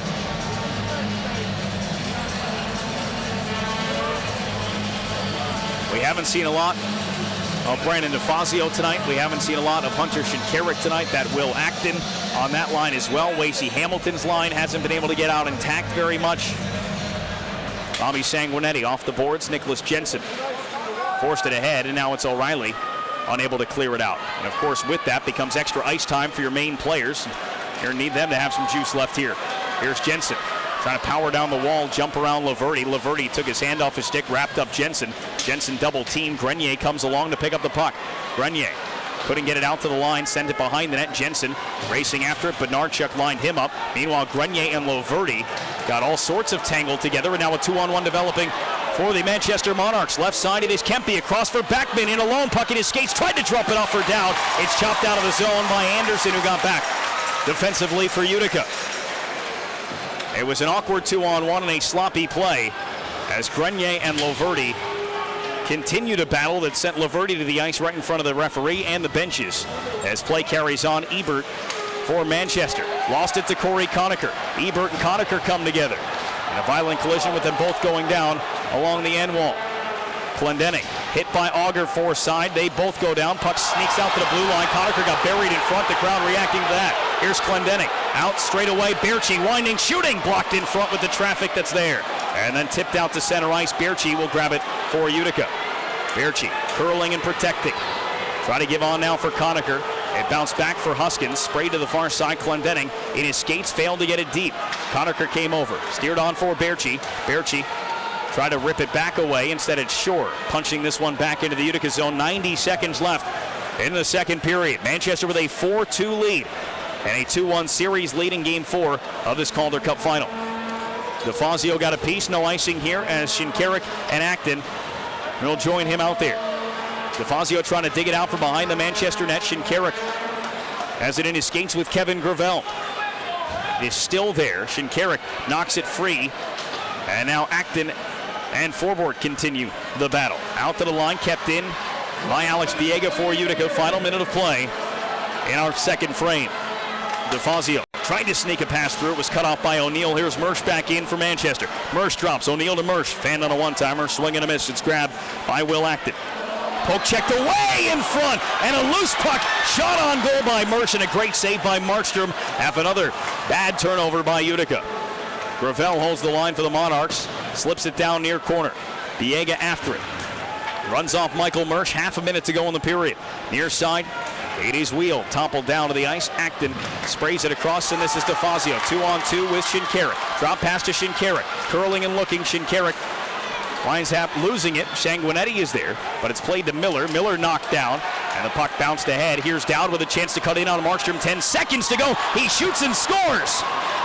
Picks the top corner over the glove of Markstrom. It's the second goal of the period for Nick Dowd, and the Monarchs lead is 5-2. It comes with only 10.3 left in the second period.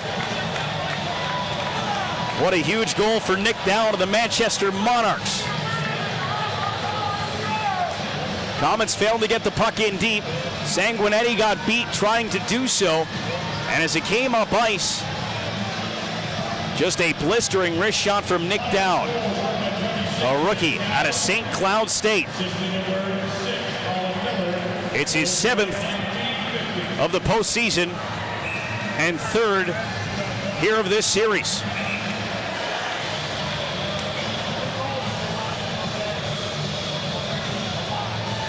Face-off coming with 10.3 to go. Wasey Hamilton will take the face-off for Utica against Nick Shore. Shore wins it back. Laverty handles here. The Monarchs captain floats it ahead. It is gloved down and played by Manchester. It was either offsides or a hand pass, depending on who touched the puck. It is a hand pass, or excuse me, offsides against Manchester. Face-off coming out back inside the Manchester zone, they're going to say. But only 2.5 seconds remaining on the clock. In our second period of play, that has been all Manchester. They scored twice on the power play. Colin Miller at 3:08 and Nick Shore at 7:51. And then Shore again at 19:49. This time, even strength. And the lead is 3 for the Monarchs. Cal O'Reilly, Alex Grenier, Sven Berchi, Sanguinetti, and Conacher set up to try and get one towards the net in 2.5 seconds, but the puck comes out. Sanguinetti, one last shot is blocked by Mersch out of the zone, and the second period has come to a close, and the Comets certainly have their work cut out for them in the third period. They trail by 3 after 40 minutes and are in danger of falling behind 3-1 in this Calder Cup Finals. Manchester, 29 shots on goal through 40 minutes. 13. From the Carrier Dome to our local hospitals, malls, schools, and city buildings, Central New York's future is bright, and the IBEW Local 43 will continue to help light, power, and grow our community. Accelerate your game with the Accelerate Sports Complex on Judd Road in Whitesboro. At Accelerate Sports, you can get sports-specific individual or group instruction. And with their newly fully equipped fitness center and performance food center and smoothie bar, Accelerate Sports can meet all your athletic and fitness needs. Visit accelerate-sports.com to book your league, event, or training session, or to find out more about their new youth summer programs. Accelerate your game using the area's largest indoor sports and fitness facility, the Accelerate Sports Complex on Judd Road in Whitesboro. Foxborough. Injured workers. In these trying economic times, insurance companies are contesting more and more valid claims of injured workers. Attorney Sawson has successfully represented injured workers for more than 30 years. The law office of Attorney Sawson is a full-service law office. Contact Robert Sawson today to schedule an appointment for your workers' compensation, personal injury, Social Security, or matrimonial matter. Call Attorney Sawson at 733-2208. Aggressive representation for the injured worker. Don't be forced to choose between a fixed or variable rate home equity loan. Come to GPO Federal Credit Union where you can have both. GPO's home equity loan gives you an available line of credit so you can take advances whenever you need the money. Fixed or variable rate, you choose, with no applications or approvals needed for each advance. You'll only pay interest on what you borrow as you borrow it. And for a limited time, GPO's home equity loan is as low as 1.99% APR with no closing costs. Membership eligibility required. Credit restrictions apply. GPO is federally insured by the NCUA. Equal housing lender. It's all the way over.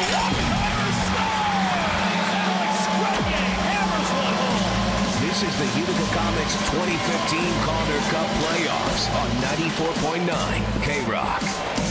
Manchester with a 5-2 lead to start the third period against the Utica Comets. They lead the series 2-1, and they ice the puck off the opening faceoff of the third period. Comets gave up the first 2 goals of the game before scoring twice to tie it at 2. Manchester scored 3 unanswered in the second period, including a heartbreaker with 10 seconds remaining in the second. Nick down a couple of goals. And the Comets Sanguinetti, a blast into Bartosak. The save was made. Diving for the rebound, Grenier comes up with it. To the line, Sanguinetti, another shot. Tipped down in front and steered away from Jensen by Nick Dowd. And then through center ice, Justin Auger to tip it in. Markstrom stops it behind the net and gives on now near side to Bobby Sanguinetti. Sanguinetti up ice for O'Reilly, into the zone. O'Reilly to the outside, on the backhand to the front, juggled by Bartosak, and he's able to secure it before the puck hit the ice once more. And not a bad start, but it's only been 40 seconds here in the third period, and the Comets need 3 goals.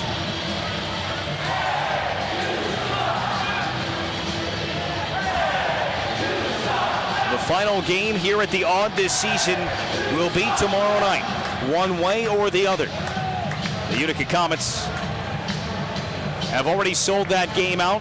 It'll be the 13th consecutive postseason sellout, following 26 sellouts of 38 games during the regular season. It is a small building of 3,835 seats, but they are always full and always loud. And here in the playoffs, they have always been filled with fans dressed all in white. Comets send the puck around the defensive zone, but it's picked up and steered by Wheel. Back behind the net, Mersch tries to center. There is Hunter Shinkarik to take it away. Outlets on to Will Acton. Acton ahead, he'll get in. Giving to Corrado. Corrado back to Acton along the boards. Tried to leave it, Acton still has it. And this one chipped behind to Fazio, and Jordan Wheel turned it over at center. Glendenning trying to escape the hacks from Jordan Wheel. The North Vancouver product knocked down Glendenning, took the puck, fed it out to the line. Here's Ebert between his legs to the backhand save made. Rebound alive for O'Neill, tried to bank it in off Markstrom as he went behind the net. That avenue was shut down, and now Corrado and O'Neill tie up, allow Glendenning to get the puck. He overskates, and he'll have to wait and look for another option. Little pressure coming from Manchester, allowing him to send it across for Corrado, and then Corrado back to Glendenning. 1:40 gone here in the third. Comets get it down the ice, but it's jammed right back in by Ebert. Collected by Glendenning. Stretch pass to Conacher. Turning up the notch a little bit as Conacher steps down the boards. Chopped off his stick. Conacher will come back to it. Leaving it along the end wall. Berchi and Forbort tied up there. Berchi goes down. Friesen gets over to secure the puck for Utica. Slipped it free. Conacher went to center. Forbort shut it down. Conacher again. There's Friesen with a blast as he got knocked down. And the puck kicked back behind Sanguinetti's shot. Tipped off the outside of the net. Friesen on Colin Miller shoves him off the puck, but it came right to Auger, who will glass it out to center ice, and now it is Conacher spinning with it. This one picked up by Shore coming in. Sanguinetti shut off the shot, and now it's taken back behind the goal by Crescenzi. Pocket pick by Sanguinetti. Left wing for Berchi. Berchi floats it on now. This is Alex Friesen. 1-on-4. He'll just make sure it's deep, and then chase after Laverty. Laverty leaves for down, And the Monarchs forward goes off the glove of a leaping Alex Biega and back in front of the Utica bench. No hand pass call here, and Gravel takes it back for Manchester. Loverty into the skates of Backman. Loverty was knocked down by Mike Zaleski as he finished the check on the Monarchs captain. Markstrom around the boards for Anderson. Kicked free by Gauntz, but he couldn't direct it to Hamilton, so instead it's shot back down over the head of Jacob Markstrom. 3 minutes gone here in the third period. Comets trail by 3. This is game 4. Comets down 2-1. Alex Biega across the line. Slows up and waits. Floats one to the front. Gaunt's got a piece, but it winds up jumping off his stick and out of play. And a face-off coming inside the Utica zone, or excuse me, inside nobody's zone, as they determine Gauntz was the last to touch it, and a face-off will be placed back out in front of the Manchester Monarchs bench. Utica fans, AHL Authentic is your only source for 2015 Calder Cup Finals game-used autographed Comets jerseys, as well as pucks and other great finals collectibles. Visit theahl.com right now to bid on the jerseys worn in Game 1, and log on beginning Wednesday night. That was last Wednesday. To bid on Game 3 jerseys. Own a piece of this historic Comet season. Log on to theahl.com now.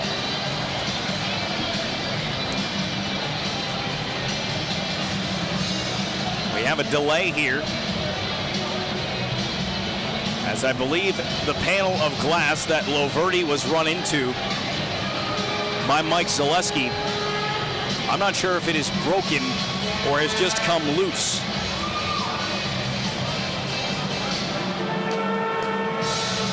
But the arena staff, it looks like, will have to come out and take a look at a panel of glass just to the side of the Manchester Monarchs penalty box.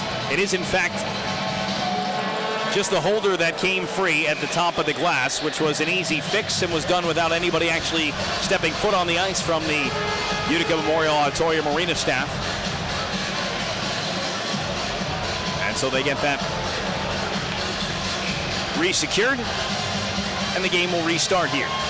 Manchester with a 5-2 lead. Shots are 30-19 in their favor. 16:43 to go in our third period of Game 4. Acton and Wheel will eventually have the puck drop between them. Or maybe not. Wheel jumped in too early. Acton gave him a whack, and then Acton is tossed out of the faceoff. And Acton with a few words for Nick Dowd on the Monarchs bench. Acton, one of the players the Comets acquired via trade during this season. Trades have been a big part of the Comets' success, not only during the regular season, but here in the postseason as well, as Markstrom gloved down a shot going wide, dropped it off for Corrado, steered ahead for DeFazio, but he couldn't keep it on his stick. Acton traded for Kellen Lane, as the Canucks acquired him from the Edmonton Oilers organization. Given away at the side of the goal by Biega, but an alert Markstrom swatted it away from danger. And then Acton pressuring, but can't come up with the puck. And Biega will have to retrieve it for Utica. 4 minutes gone here in the third period. Comets looking just for that next one. See what they can build off from there. As Huskins pushed it on for O'Reilly, and he'll tip this one in, send Jensen after it. Bodnarchuk run into by Jensen, and then it's Laverty trying to get away from O'Reilly. Takes the puck behind the net. O'Reilly stays with him. Laverty does pull away, though. And Laverty's pass stretches on for Shore, and then across the line, Kempe. Kempe's drop pass went to no one. O'Reilly came over there with O'Brien.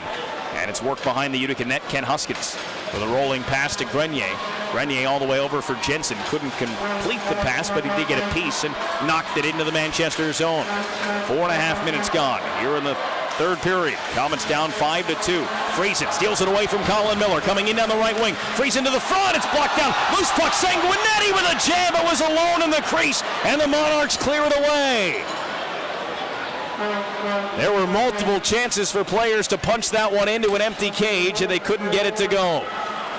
Back in come the Comets. Berchi upended. Icing could have been called, but is not against Manchester.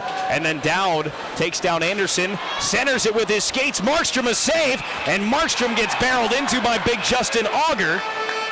And things quickly calm down. Puck was in Markstrom's pads. Auger got a good shot in there with the stick. And of course, a few Comets players came to a defense, but The most undersized line the Comets have. Conacher, Friesen, and Berchi were out there, and Justin Auger is 6'7", 230 pounds from Waterloo, Ontario. Played in Guelph last year, where he was a teammate of a few different players. Ryan Horvat, his current teammate. One of the electric rookies we saw in the last series with Grand Rapids, Tyler Bertuzzi, as well as in the first series of the playoffs, Robbie Fabry, first-round pick by the St. Louis Blues. Comets clear it off the glass and out to center ice. And this one is given to Jordan Wheel. Wheel on for Mersch, and he'll spin it around the net. Jumping over the stick of Markstrom, who came out to try and play. Corrado stapled O'Neill, and then collision between Hamilton and Wheel. They both went down. Wheel got back up. Comets take the puck, though. Zaleski drops it off. Viega will curl back with it. Looking for Zaleski and finds him. Zaleski can't find his way up ice. Manchester doing a great job clogging the neutral zone. And it has been a return to game one. The Monarchs dominated in a 3-2 win, in which they outshot the Comets by 20. Tonight the margin is 12, but the margin on the scoreboard is bigger at 3.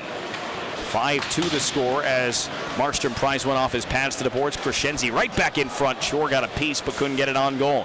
Grenier will scoop it up and work ahead. Grenier to Clendenning, who joins the rush, but it's knocked off his stick just outside the line, and it creates an offside situation against the Utica Comets with 13 minutes and 49 seconds. The Comets still down by 3. They erased a 2-goal lead in the first period, but Manchester has scored the last 3. All of them were in the second period. We've now got 13:40 left in the third. As the Comets turn the puck over, it is Adrian Kempe wiring one. He scores! A knuckling slap shot from Adrian Kempe beats Markstrom glove side, and the Monarchs' lead grows to 4. It is 6-2 Manchester. Adrian Kempe scored 2 goals in game 3. He now has 7 in 16 games as a 19-year-old who joined the Comets, who joined the Monarchs from Modo, and that is going to be the end of the night for Jacob Markstrom. Comets goaltender Joachim Eriksson has just gone back to get his helmet and his gloves, and Markstrom will head off the ice. Joachim Eriksson will come on for just the second time in this postseason, as the Comets players on the ice come over with some encouraging, reassuring taps for Jacob Markstrom. The crowd applauds him as well. Disappointed but respectful, and they know that this is not the fault of Jacob Markstrom. An ovation for Joachim Eriksson coming in. He played just 20 minutes of one game, the third period, against the Grand Rapids Griffins. It was game 2. The Comets were down 4-0. They lost the game 4-2. Eriksson came in and played the third period. And so the Comets are down by 4.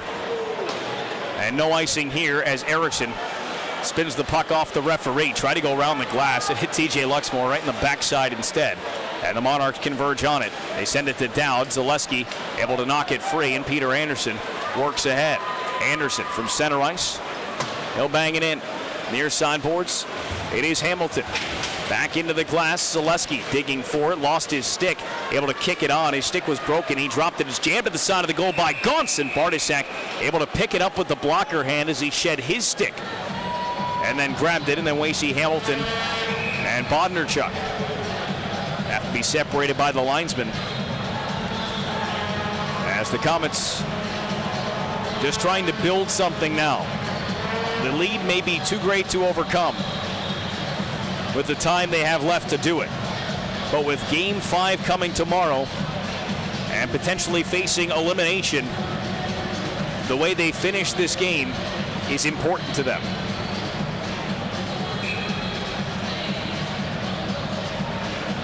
Will Acton to take the face-off. And it's thrown out of the zone off the skates of Corrado, picked up by Backman. Backman trying to cut in, and Viega got over to chop it off his stick and then threw it into the Comets bench. And so another face-off coming here between the Utica Comets and Manchester Monarchs back inside the Utica zone. Jacob Markstrom has been prone, and I don't want to say prone, but this is not the first time he has given up 6 goals in a game, which surprises people, and me included, when thinking about how well he has played and how great his numbers are. He gave up 5 goals on January 1st in a game the Comets lost 8-4 as Frank Corrado circles back behind the net. He gave up 6 goals in a game on November 21st against the Rochester Americans. This one batted in by the Monarchs' Michael Mersch, but batted in from the wrong side of the red line, and icing is called. So he has done that a few times during the regular season, in which he has given up 5+ and still managed to get through the regular season with an overall goals against average of 1.88. When it comes to playoff games, I mentioned the game he was pulled from, Game 2 against Grand Rapids, but that was not the one game in which he gave up 6 goals. That was a game against the Oklahoma City Barons, in which the Comets lost 7-4. It is now 6-2 Manchester with 12 minutes remaining. Adam Clendenning winding and shooting. It's blocked by Mersch off his skate and out of play.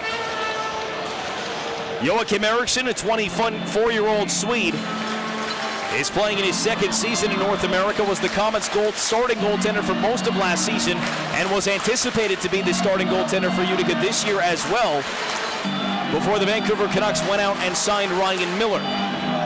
Miller's signing pushed Eddie Lack from starter to backup and pushed Jacob Markstrom from backup to AHL starter. But Eriksson has been the starter for stretches at time. First, the end of November and beginning of December, when Markstrom was down with an injury. Eriksson performed well. He went 6-1-3 over the 10 games that Markstrom missed. And then most recently, at the end of the season, the Comets had Markstrom up in Vancouver. Eriksson was their guy, and they still closed down the top seed in the Western Conference with some great play down the final stretch. Adrian Kempe trying to jump around Adam Clendenning. Clendenning cut him off, but it came to shore. And now it is Conacher. Up ice for Berchi. Berchi across the line, tried to dance, had it lost, but it came to Friesen. Friesen throws it into the slot. It was punched aside by Bartasek. Picked up and thrown through center ice off the stick of O'Brien, and icing is called against Manchester. This time with 11 minutes and 28 seconds to go. Eriksson's numbers during the regular season: in 41 games, he won 22 times. A 2.53 goals against average and a .908 save percentage.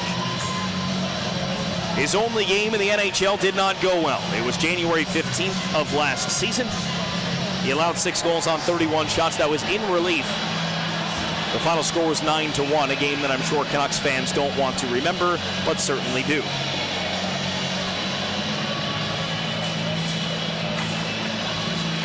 Off the draw, it's back to the blue line, and a shot from Anderson winds up well wide. Bobby Sanguinetti steered down the boards for Grenier. Grenier got hit from behind in a penalty call here. Grenier grabs a hold of Bodnarchuk, wanting to do something, but will back off as the whistles sound, and the Comets will take the power play off the hit from Bodnarchuk.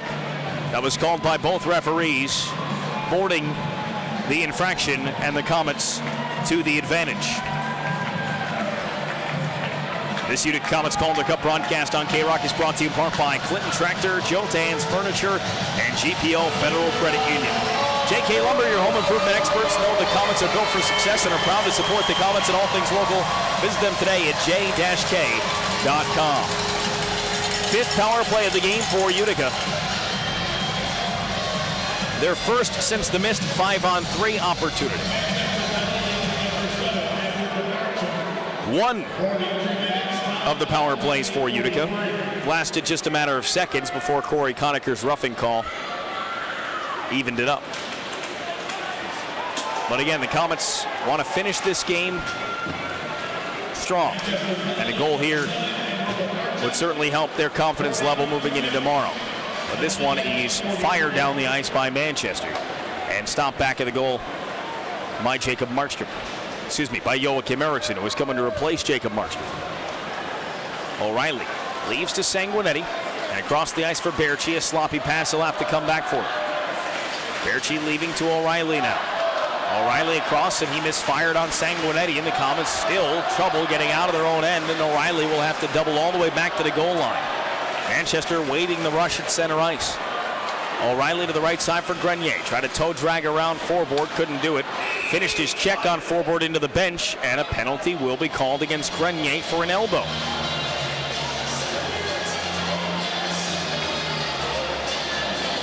So the second power play the Comets have had cut short by a penalty of their own. Grenier, after just 48 seconds on the advantage, he'll go to the box for an elbowing penalty of his own. And so 4-on-4 will be the result.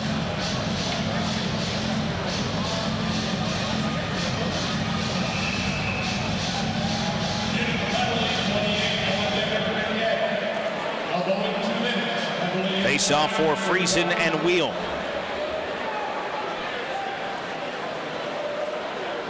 With 10:29 to go in regulation, Comets down 6-2 as the Utica controls the face-off.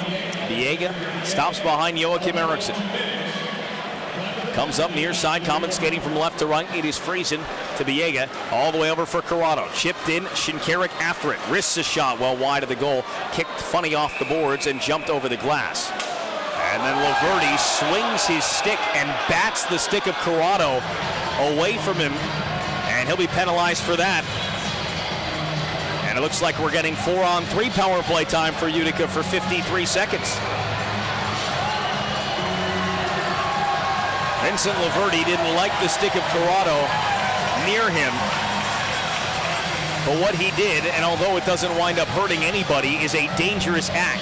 He took a full baseball bat swing at the stick of Frank Corrado, which was up around the face area. And so he's lucky even by accident he didn't connect with somebody and cause serious injury. So a penalty is called against the Manchester Monarchs captain. And 4-on-3 for the next 53 seconds as the Comets go back on the power play.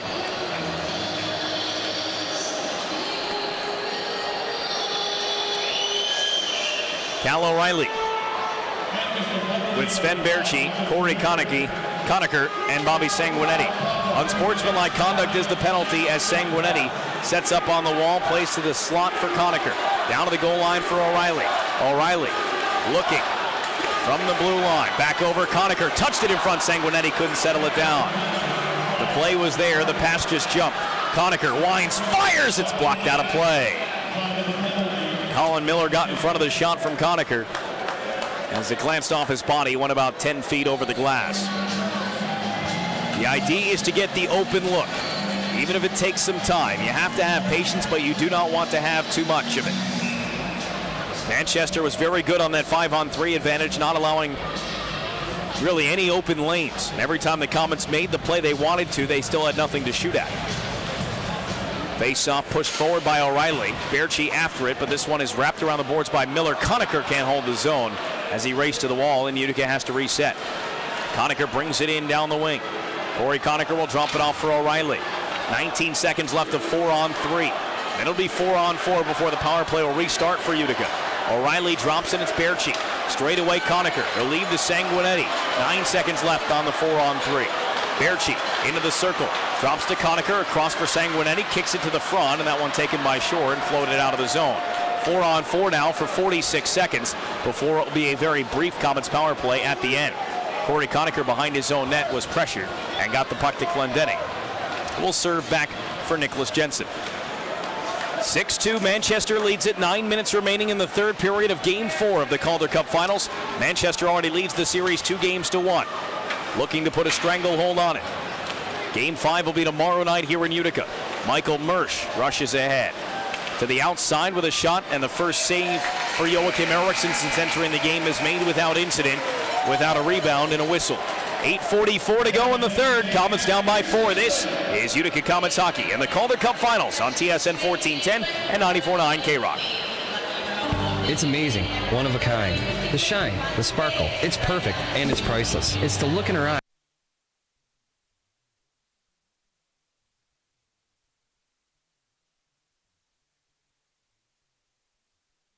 You cared enough to pick something just right. There's no one in your life who's more important. So whether it's a diamond engagement ring that promises a lifetime together or a necklace she can wear close to her heart, when she opens the package, she'll know just how much you love her, and you'll see it in her eyes. I'm Steve Lennon, and we want to be your jeweler. If you're looking for lawn and garden equipment and want to buy from a local, knowledgeable, and friendly staff, stop by Charles D. Stahl Sales and Service. Stahl Sales and Service carries Husqvarna and Cub Cadet brands, along with Yanmar compact tractors. Charles D. Stahl services what they sell, and always offer competitive prices, 0% financing, and much more. Proudly serving Herkimer and Oneida County for over 25 years. Stop by either of their two locations, Snells Bush Road in Little Falls or on River Road in Marcy. Visit Charles D. Stahl for all of your lawn and garden needs. Looks all the way over.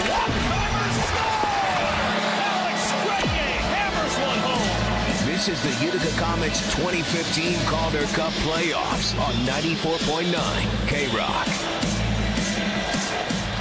4-on-4 for 16 more seconds. Comets down 6-2 here in the third period of Game 4 of the Calder Cup Finals. Brennan Burke here at the Utica Memorial Auditorium. We appreciate you tuning in, however and wherever you may be listening. Into the zone comes Will Acton, tried to dance by two. Didn't work out so well, and it's flown back out to center ice. Comets power play for 17 seconds as Grenier comes out of the box, but Utica still back in their own end. Viega with speed to the left wing for Corrado. Corrado up across the line with 8 on the power play. Risks a shot well wide of the net. Picked up by Wasey Hamilton. Fed to the point. Jensen's headhunter goes off the glass. Corrado pins it here. Laverty comes out of the box. And it's 5-on-5 once more as DeFazio. As it knocked off his stick behind the net.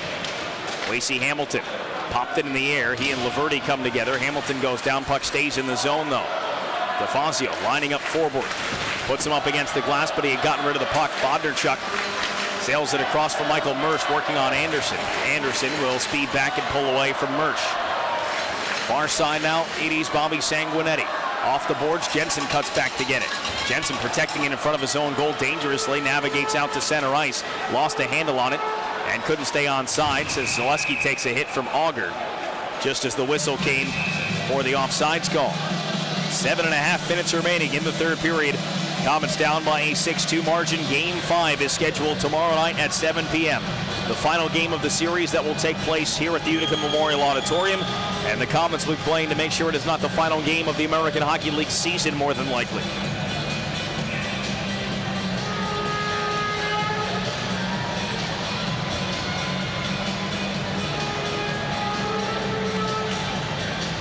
Monarchs wheel wins it back.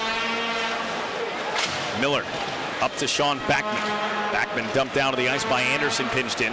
And Miller behind for Gravel. He's hit by DeFazio. Double teamed as Friesen gets involved. Penalty upcoming on Corey Conacher, I believe, as he knocked down Colin Miller. And then Miller gets up and starts shouting at Corey Conacher, but the linesman won't let them get close enough for anything further.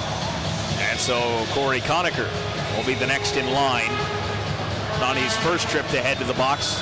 A slashing call against the Comets'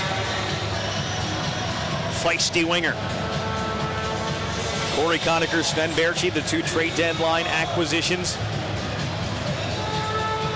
by the Vancouver Canucks to help out this Utica Comets team on March the 2nd. Conacher, the former Norfolk Admiral, has a Calder Cup ring, an AHL MVP, and Rookie of the Year all in that same season. Sven Berchi, a first-round pick in his own right. Both were huge additions to the Comets offense. Berchi has one of the 2 goals in this game for Utica and has 8 in 20 playoff games. The only games he missed were the first 2 against Chicago, as he was called up to Vancouver, who were in the playoffs, as Eriksson makes a save on a Colin Miller shot from the line. Power play time here for Manchester. Their 5th of the game. Bodnerchuk, backdoor across, then to the top. Miller with a high shot that nearly decapitated Crescenzi, found the glass and goes out of play. Joachim Eriksson is saying that faceoff should be outside the zone. The guys in stripes say it should stay in. Faceoff closer to the far boards than the near, as TJ Luxmore comes over and has a little chat for the Joachim Eriksson. Garrett Rank, the other referee today, is also quite the golfer. He's actually part of Team Canada in the upcoming Pan Am Games as an amateur golfer. And he actually played a tournament this morning just outside of Rochester, the Monroe Invitational in Pittsford, New York. It's a puck shot wide of the net. By the way, he shot a 71 and is tied for 12th after play this morning. Here's Will Acton up from center ice, and he'll lob it back behind the net. Bartosak is out to stop it. 6:25 to go in the third period, 70 seconds left on the Conacher penalty. 6-2, Manchester leads it, looking for more. Left wing O'Brien snaps one wide of the net. And it comes up around the boards, kept in by Laverty. Jamfrey looking for Down again, who's a goal shy of the hat trick. Tried to center to Backman, stolen and rushed up ice by Zaleski. Zaleski coming in hard down the wall, throws a good hit there, knocking down Kevin Gravel. But the puck carried up ice by the speedy Backman. Backman tried to drop it off, lost it, got it back, then Grantz had a stick on it. Hamilton got involved. Still, it's the Monarchs controlling. Down, across the ice. Winding is Ebert with a shot that sailed wide. Near sideboards, it's Forborg. Forborg for Down, back to Forborg, into the left circle. Coming down low, penalty upcoming here. It is against Utica. Frankie Corrado, he will go as well. And he's being sent to the dressing room here. And Clendenning is going as well. He knocked down O'Brien. This is coming with 5 minutes and 35 seconds to go in the third period. Both Clendenning and Corrado, two of the Comets' 6 defensemen, have just been sent to the locker room. Not a 2-minute minor. At least not only a 2-minute minor. And now the Comets are going to be forced to play with only 4 defensemen left for the final 5.5 minutes of this hockey game. And we'll have at least 21 seconds to kill off this for the existing penalty to Corey Conacher, and presumably more penalties to be handed out. I'm not sure why Corrado's penalty prompted him to be, for all intents and purposes, ejected from the hockey game. We'll have to wait for the announcement. Plenty of things to sort out here. And an explanation needs to be given to Travis Green. And no matter what it is, he won't like it. He's getting it right now from TJ Luxmore, who called both penalties against Corrado and Clendenning. Corrado's was during play, Clendenning's was after the fact.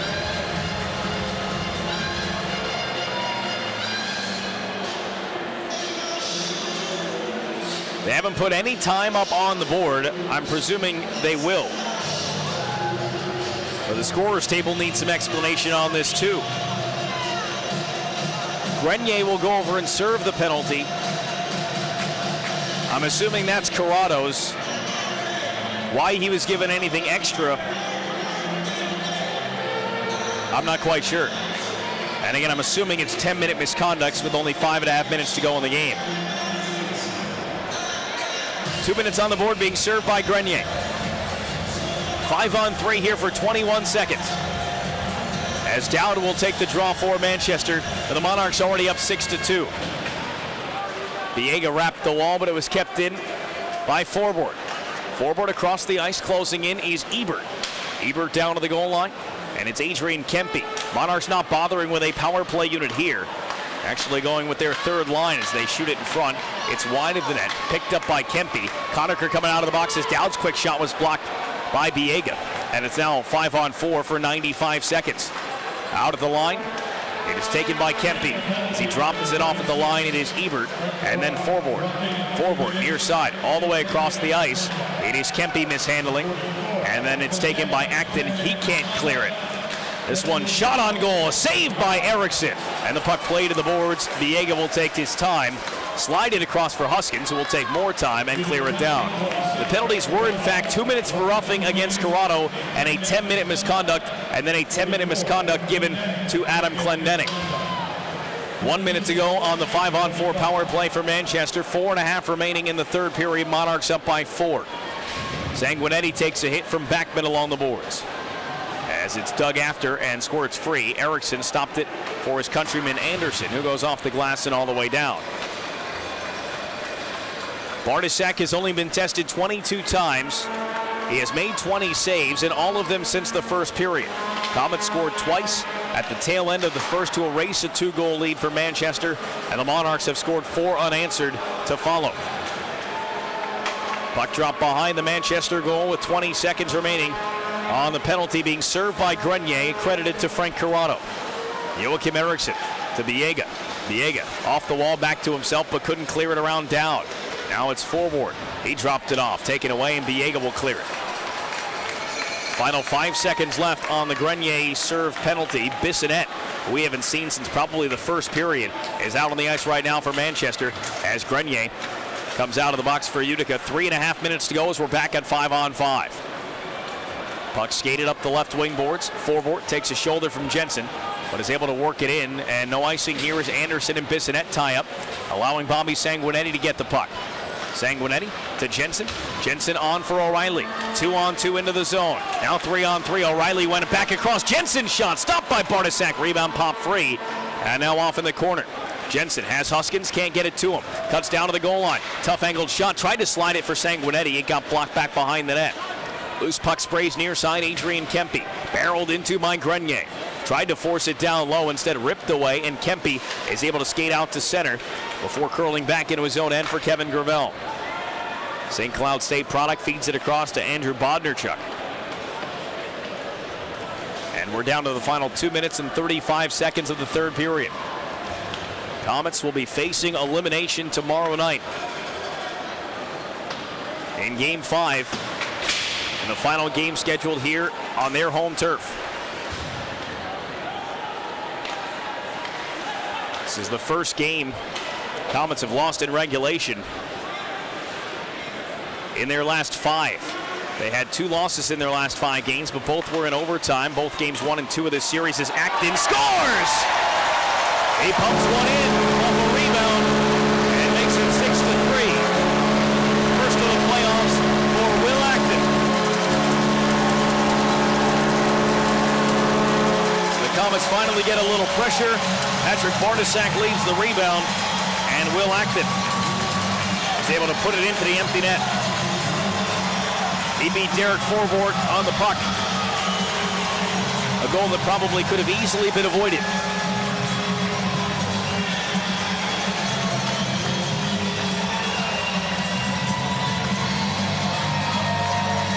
But Acton is first, and a positive note perhaps for the Comets to take with them into tomorrow. And Will Acton! Assistant number 40, Peter Anderson. And number 6, Bobby Sanguinetti. Goal scored at 17:54. Well, it stops the bleeding after 4 consecutive goals scored by Manchester to open up what was a 2-2 tie. But it comes a little too little left on the clock as Wasey Hamilton will start the rush ahead for Utica. Played to Brendan Gaunce. 90 seconds to go in the third as it's played to Mike Zaleski. Zaleski dropped down to his knees but couldn't keep the puck in the zone, and then flipped back in by Anderson. Delayed offsides. Comets will get a change. And Acton, Shinkarik, and DeFazio will get another shift here with 1:15 to go. Rushed ahead by Laverty, the captain for Manchester. Smacked off the boards by Sanguinetti. Right to Colin Miller, though, off the bench. He'll rim it around Erickson. And Erickson out of his net was able to stop it. Markstrom started the game, allowed 6 goals on 33 shots. Erickson has seen just 4 shots come his way since entering. And on the far side, Biega to go grab it. As he drops it, it's picked up by Will Acton. Acton towards Shinkarik, stolen away by Kempe, but right back to Anderson. Left side to Fazio into the zone, looking for some space, floats it down. Shinkarik to the backhand. He couldn't get it to go and rolled off the outside of the net. And now it's covered up by Bartosak. A nice job on what was a tough puck to control for Hunter Shinkarik. Got it where he wanted it, but couldn't finish the job. Down to 33.7 left here in the third period. Game 5 will be tomorrow night.